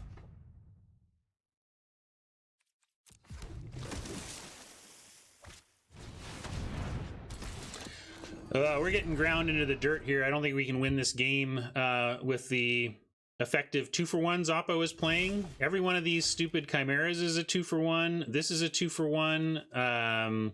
This is a 2-for-1. You know, like we're drawing land. Like, we can't win this. There's just no way we're winning this one. I can't think of the sequence that gets us out of it. I'll keep playing. I'm not going to just scoop early here, but you got to understand that our chance of winning is in the single-digit percentages, I expect. And I like, if I could stack both of our decks and give them nothing but land for the rest of the game, then maybe we can come up with a sequence from our deck that like gets us there. Like, we get Pilgrim into Staggering Insight and they can't stop it, and we get a flyer and just start drawing a bunch of cards. But like, the value train they have is bonkers here. So we'll get that. Yeah, it's worth this. But except I like playing the mostly dead meme when it seems like we're dead, but I can actually come up with an out. But come up with an out, and then and here, I'll play it. But like, we're beyond mostly dead even. But your friend here is only mostly dead.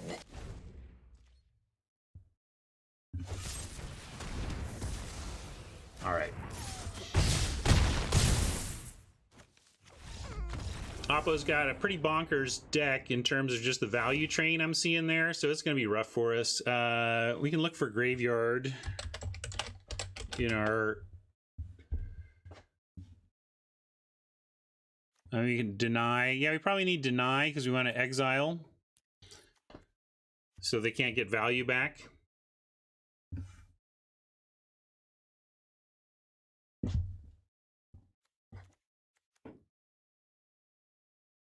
I just need a different one that's like, he'll be gone soon, you know. Death waits around the corner.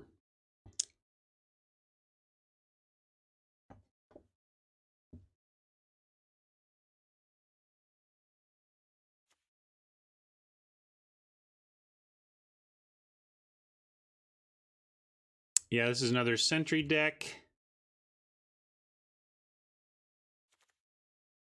I'm gonna move off of one. There's good revoke stuff there, or maybe there wasn't. Maybe this is another cut a revoke situation. Yeah, we didn't see a single revoke target, so definitely cutting one of those. Yeah, we can even play a 2/5 over the coves, and then finding.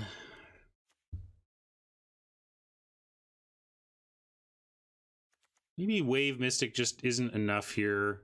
I don't like that we don't have another 2 here, but we're bringing in bigger stuff for the late game. So let's do this.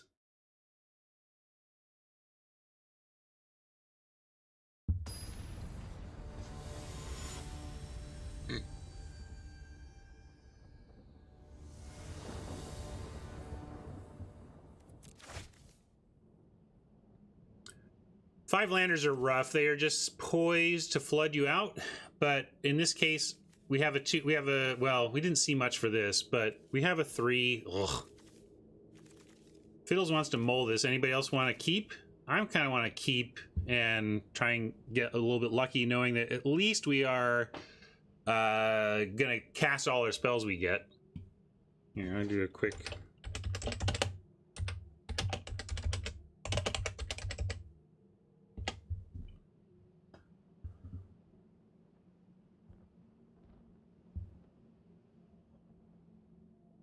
Very curious how chat lands on this. Might just do whatever they say. I'm torn. I'm very torn here.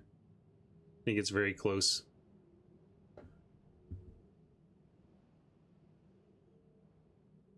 All right. Chat wants to mull, we'll mull. And I'll keep this and ditch a Seaguard. And try and find some action for this insight.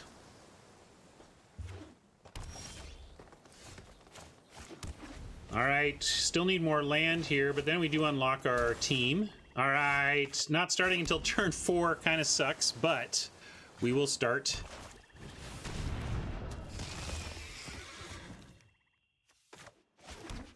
Let's put out a Glory Bearers and see if they want to call this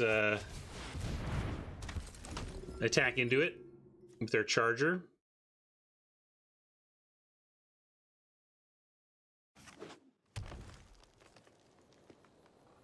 This is why I should have kept it? What are you even talking about? Addictive? Like, you're like, man, if you just kept that opening hand, you'd be in great shape here? How would we be in great shape here if we'd kept the opener? Let's try to figure out when we chump here and if it matters at all. Like, let's see, we do have some enchantment removal we could use on the mire. I guess we're going to wait for now. Yeah, the trample makes it a bad chump anyway, so we'll wait. Hey, and there's our revoke. I'm still going to wait, though. We could, although we could thaumaturge and eliminate this. Heck, we could even revoke an insight. Yeah, let's do that. Oh no, we can't revoke an insight because of the double white required for that play. So we can revoke an thaumaturge though, or we can just Sea Guard, which holds off this. Let's see if they do something to our Sea Guard. I want to do this first.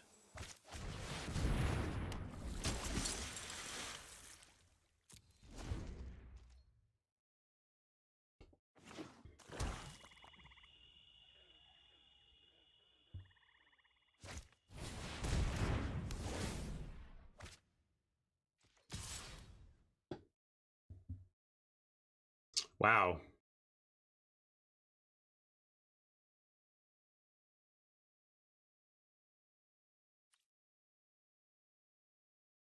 They still say no blocks.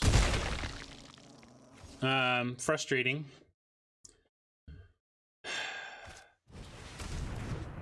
Frustrating this is working through our ostensible defenses, and frustrating to draw a fourth island instead of just a second freaking plains. Jeez. Well, now I want to revoke here because we gotta. I mean, we revoke here or here, but here just gives us more play.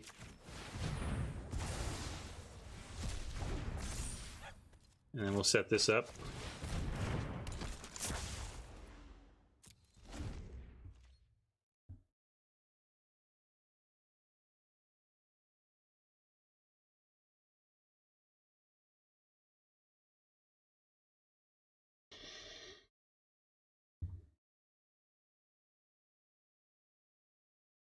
Frankly, seeing like a weaker side of Oppo's deck here, but it's proven just to be the right parts to get through our defenses. So pretty scary that what seems like cards that are closer to their weaker side are still quite good here.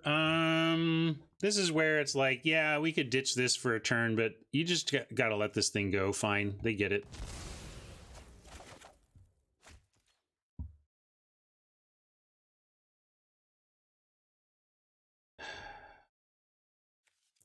Death Touch makes me not want to put this on something that doesn't fly. I'm going to put the Wave Rider out for now. Next turn we can insight it to at least get in for 4 and a card and 4 life. So that's the play if it looks like the coast is clear next turn.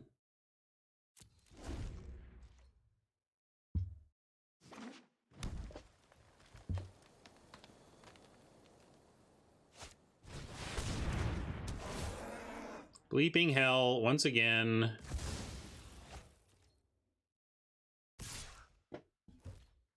Well, I'm gonna say no blocks because we're gonna try to get a big chunk of this life back next turn, but boy, this is rough.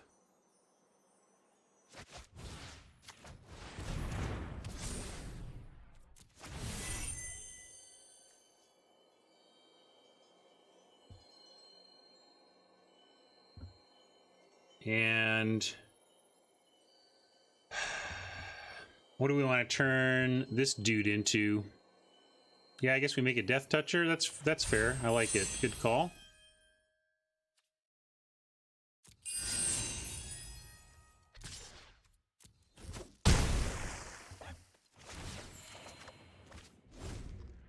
Deny Divine. Not bad right here. We get to stop most of what we saw them doing. Yeah, we'll deny that Divine, that's for sure.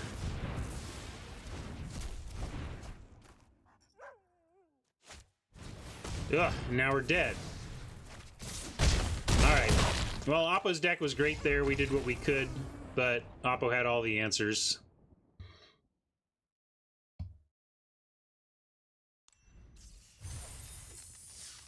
All right, now we're up against it. We've used our foul to give. If we lose, we fail to acquire profit. I want profit! We did see a blue from Oppo. We just countered blue from Oppo.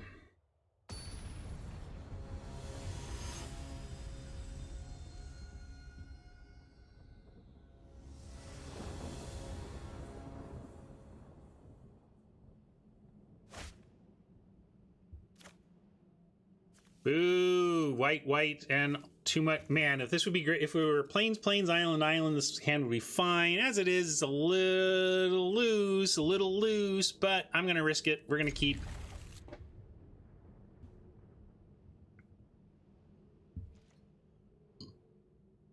Oppo starting with a mole of their own. Oh, of course we're going to draw an island. You knew 100% we were drawing an island, right?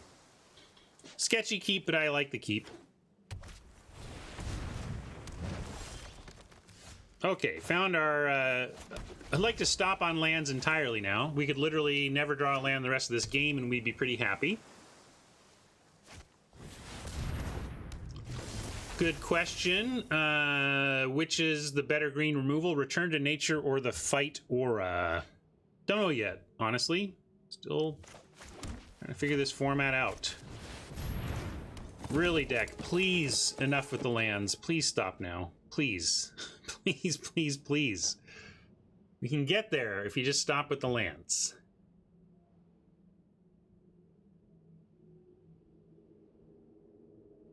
Feel like this is going to be a pretty swingy format in general. Like, Oppo drops some great aura.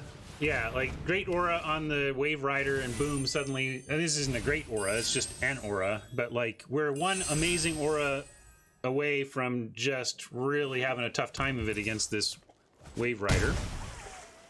Even as we hope to do the same.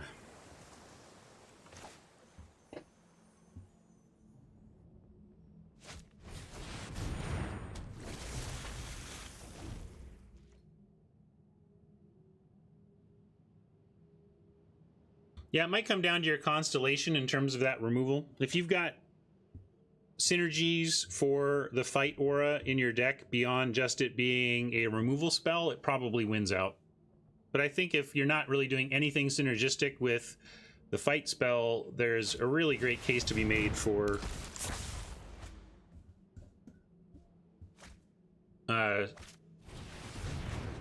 auras to plowshares.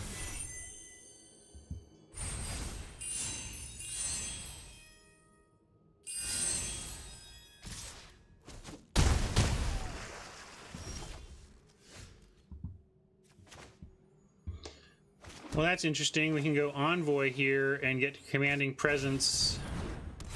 Potentially on... We can just put it on here, and then we get a 3/4, which stops at least this one from attacking successfully. We put next turn this on it, and then it actually just does stop it. And I really think we have to put it on a permanent flyer, not a temporary flyer. We're just going to lose to their enchantment fall. And this lionfish is about to do some work, unfortunately. Yes. Oh, yeah. First strike means it technically holds off this as well. Thank you. I was thinking it was just 2/2 and the token, but I should read. All right.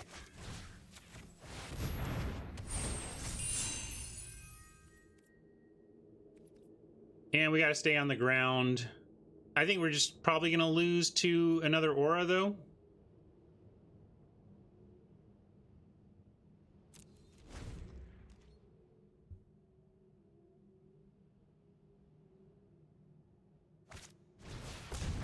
Yeah, that's kind of what I was afraid of. Like, we were just too behind.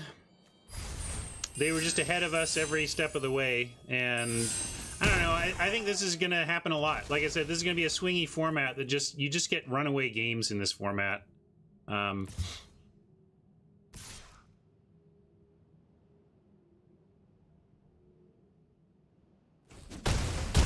I cannot get my head straight around this dang lionfish. I continue to mistakenly think of it as enchantment fall triggered, not draw, because it's an enchantment itself. So I keep looking at it and thinking enchantments trigger it.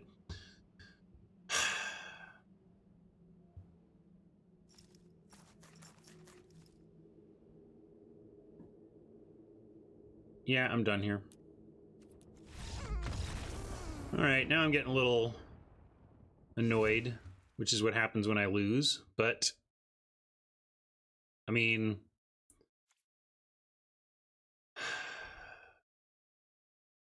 I mean, they just accelerated out into a fast start that we had no interaction for.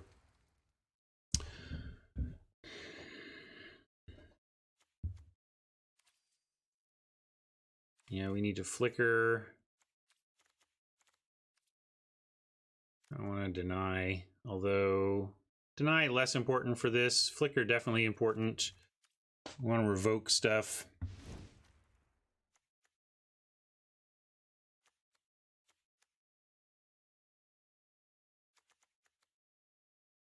We can cut a tactics here, although we are on the play. It's a decent combat trick, if not a closer. We should keep tactics. What do we cut? Revoke seems good here, so I don't want to cut revokes. Got this Wave Mystic again. I don't like going down too low on those 2s. I feel like our deck is starting on 3, but it's so underwhelming.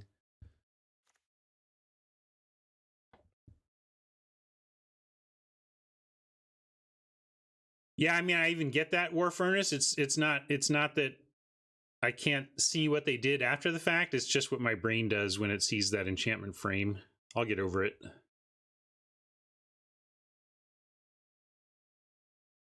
I don't want to try this again. They're going for, you know, they have a couple of that plus aura. I kind of want to do, let's try this. I'm going to put in chain. I know it's cutting an aura, which maybe I shouldn't do. I'm going to try it though. Running out of time, got to choose something. I just feel like with the way they're approaching their deck, I think the -4 trick could really get them. So we're going to try. We took the blue 2-drop rare. Nothing big deal. No big deal. It wasn't a great pack, actually. I thought I was taking it for gems.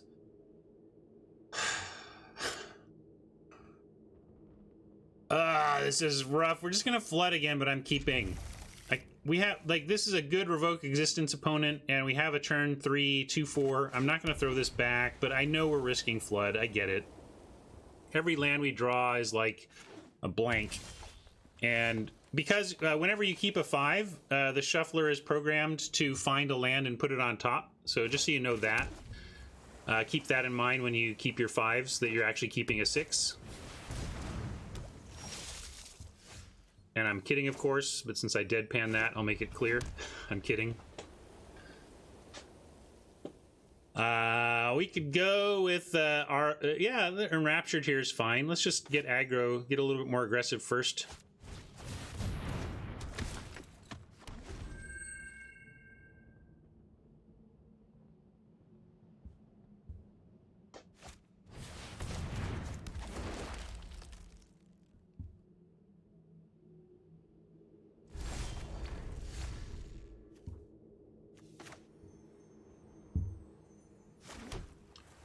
Well, we got our revokes.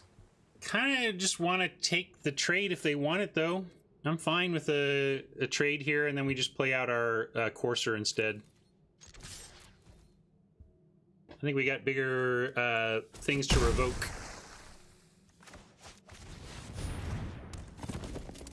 They're stuck on land. If I could kill this thing, I would.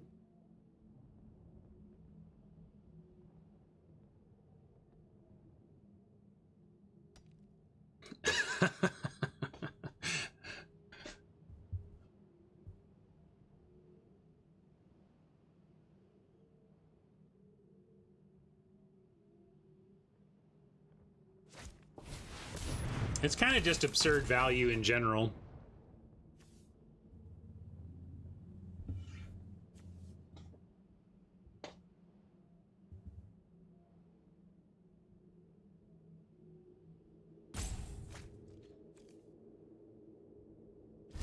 All right, they did a loot and still didn't find land. Well, we're getting flooded, they're getting screwed. They say screw beats flood if both of them, if both players resolve. So hopefully we'll find our way out of this before then.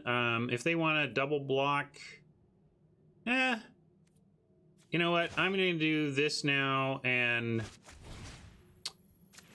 make sure we spend some mana this turn. Take away a double block 1-for-1 from them. And keep the pressure on the mana-hungry Oppo.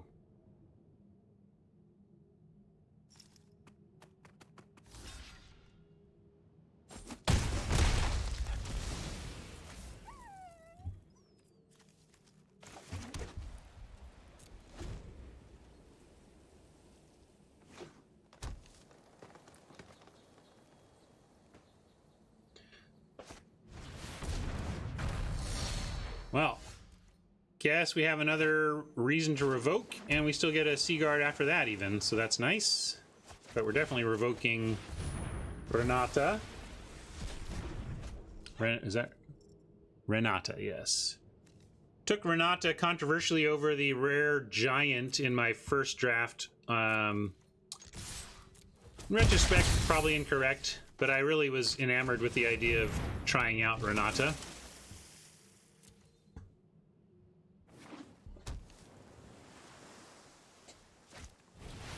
Yeah, so here we go. It's like, it looked like we had them. They were up against it. They had mana issues, but now, boom, just like that, Screw is beating Flood.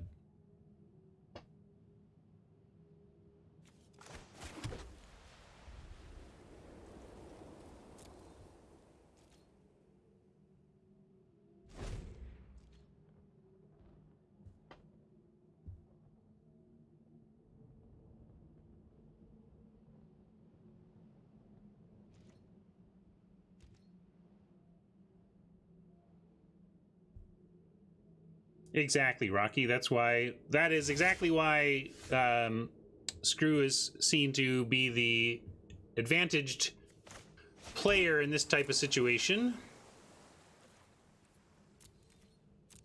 Because presumably they've unlocked a bunch of spells. I'm a little surprised they haven't played anything. I'm wondering what they've got. 5 mana, 5 cards. You know they got something.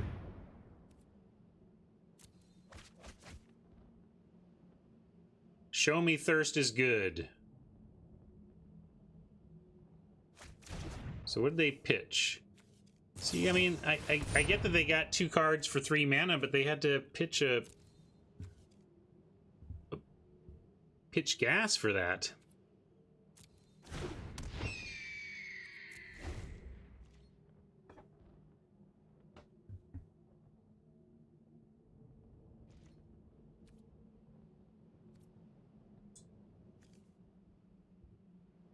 How did they get...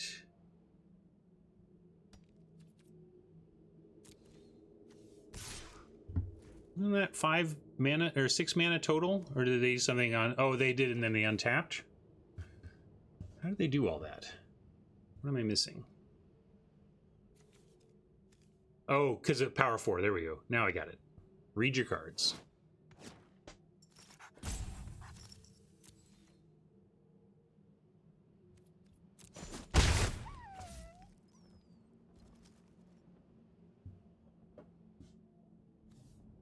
Yeah, escape seems to be where they're expecting you to spend your mana late.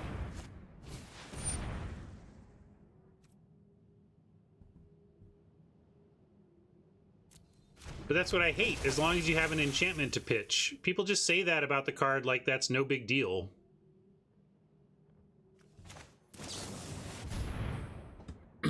Yeah, I've said it's great with escape. Like, or not even great, that I would play this in enchantment-based escape decks for sure. But that I didn't love it outside of that.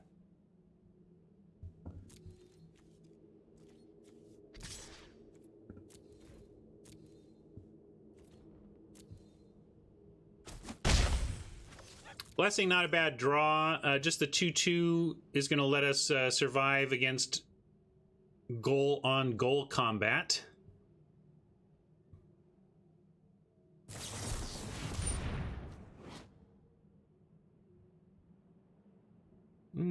That's pretty good, even just as a draw 2. Kind of like the floor on this thing is basically inspiration. Yeah, it's not the floor. The floor is draw 1, I suppose. Or floor is unplayable, of course, as is mostly. But assuming you can cast it at all for value, pretty decent floor.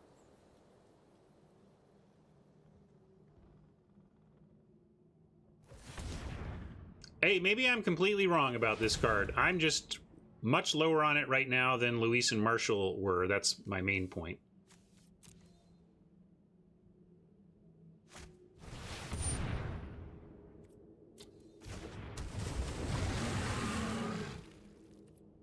Hey, you shall.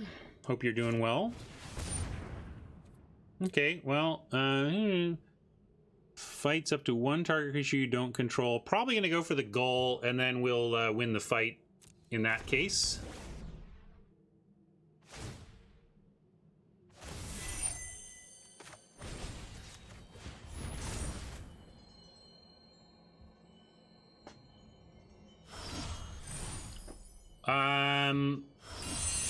I didn't particularly love Thirst for Knowledge in Limited either. If you're talking about Constructed, it's a different story completely. I'm talking about Limited, and I thought Thirst for Knowledge in Limited was also same problem. Like, I either need to run weak artifacts that I'm happy pitching, or I need to pitch stuff that I like. Like, there was a lot of ways that played out similarly. That's part of what's informing my opinion.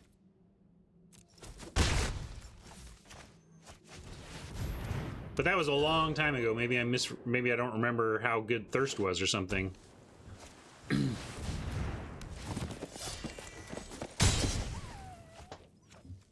Well, top 5 player all time and Reed Duke think I'm wrong, so probably I'm wrong, but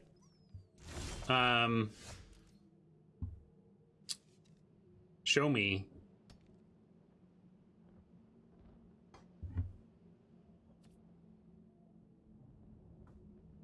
Maybe I'll agree with them by the end of this format. I think their pro-level constructed brains are... I don't know.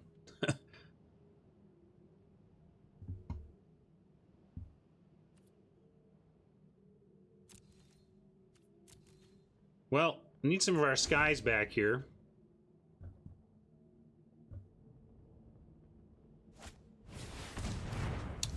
It's probably it's probably better than Thrill, but probably yeah, to me it's close to Thrill. That's the thing. It's more expensive, but I mean, Thrill, you're always just even, but you're doing it for 2 mana. But also, I didn't like Thrill unless it was in the right deck.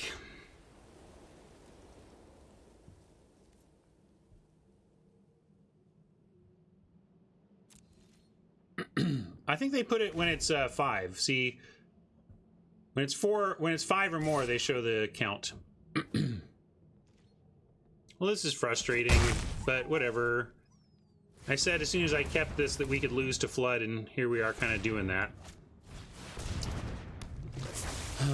Yeah. This is where we started the draft. I didn't take it because I thought it was powerful. It was just a weak pack, and I kind of took gems, but then we ended up in blue anyway, and so we're playing it, but hasn't been amazing. Terrible top deck.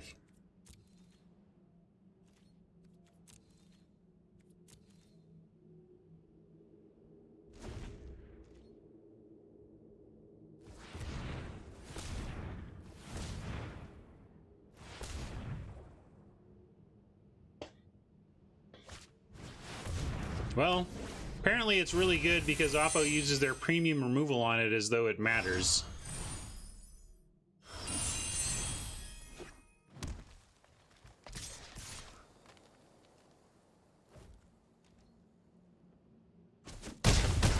Alright, here's where we draw a land and die. Oh, what? Oh no! I actually have to continue playing.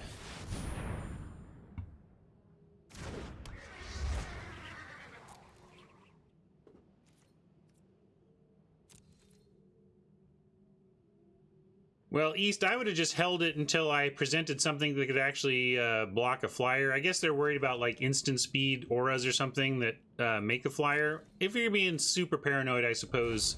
But I would like to save this type of removal spell for exactly this type of play, just the straight up flyer blocker.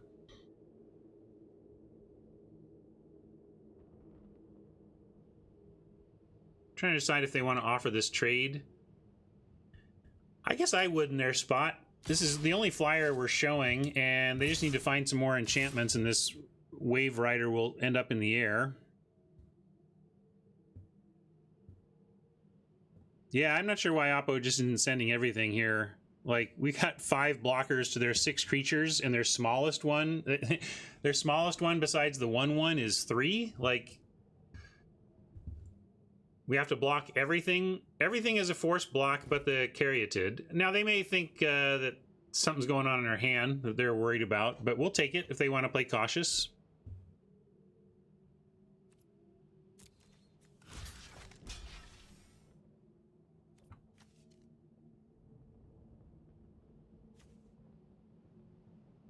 We're going to try and just bounce these. We actually don't want this thing dead. Yeah, I'm going to activate lifelink in just a second. But I think this is correct. Ideally, we just want to bounce Typhons off of the 2-5 and not have either die.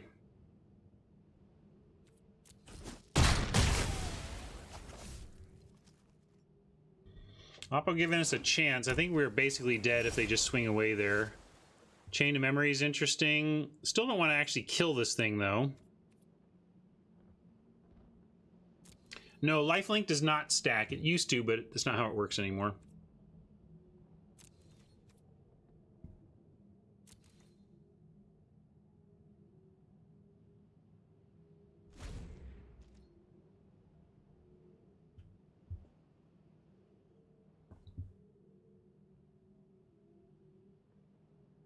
Oppo leaving the door open the tiniest crack here. I still think the advantage bar is way on Oppo's side, but hey, we're not actively dead right now, which is better than I thought we would be actually, so I'll be happy about that. Definitely mostly dead. Here you go. Your friend here is only mostly dead. All right, we're going to continue to try and bounce here, but now we've got this possible double here that we're going to try to chain to memory.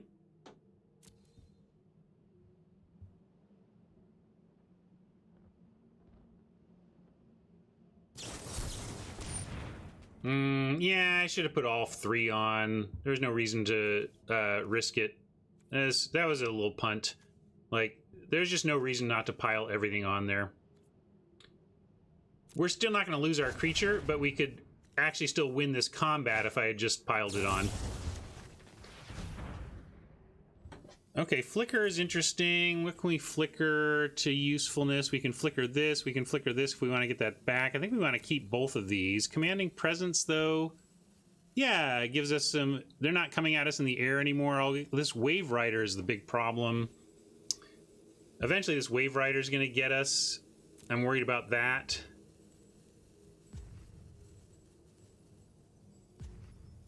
And maybe that means we don't need a Commanding Presence, like... But actually, this thing is going to come back big again, so I think we do. We're going to keep them in this order.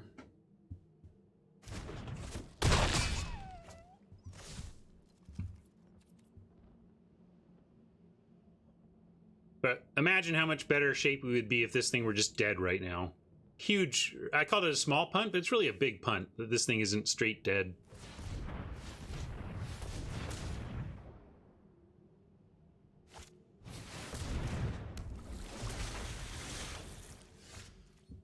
Well, we know we're dead to any enchantment now.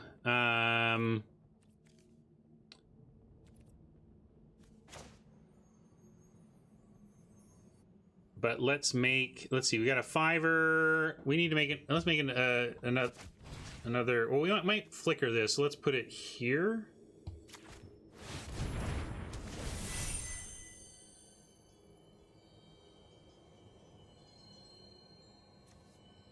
Oh, so it keeps its abilities.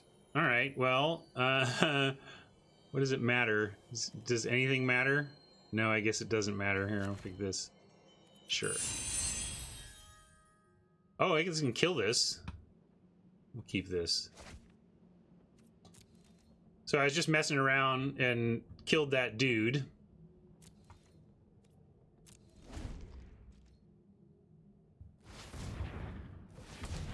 I don't even think that matters. I wasn't going to flicker it. I think we're flickering their stuff.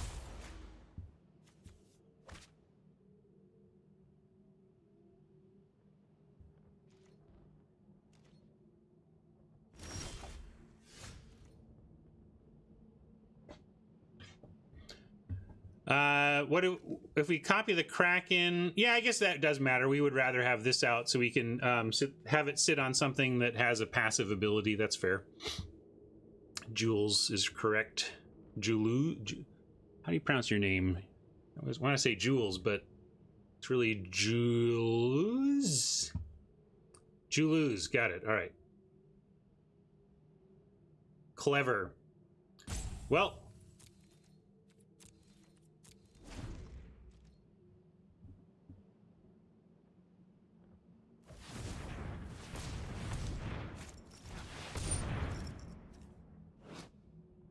Oh, great.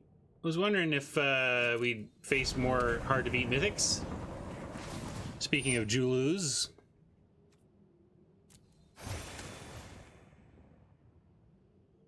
Hey, let's flicker it for him.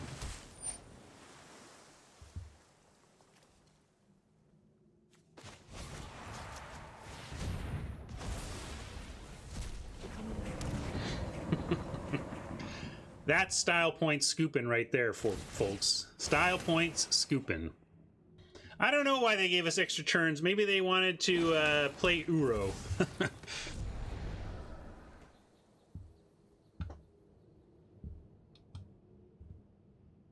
Well, it had to sacrifice anyway. It would have self-killed itself.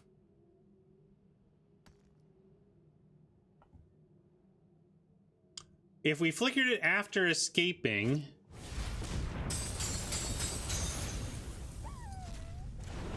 No, it would just go back to the graveyard, right?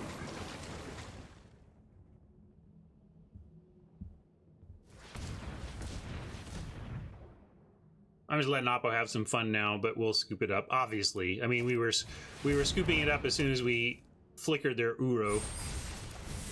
GG, Oppo.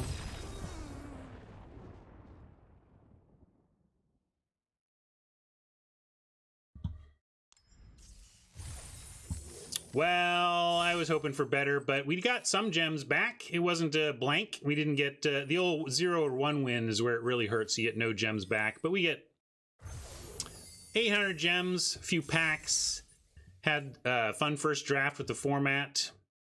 Seems pretty swingy. I guess Magic can seem pretty swingy, but it just feels like the aura and combo-y and synergistic nature of the format that is emerging seems to lend itself towards one deck maybe potentially steamrolling another. But it's early to tell. It's really hard to understand the true feel of the format. And hey, look, we even have 10 packs to open. So yes, we can open some packs. Let's do that. Am I out of your way? I am out of your way. So we'll open these.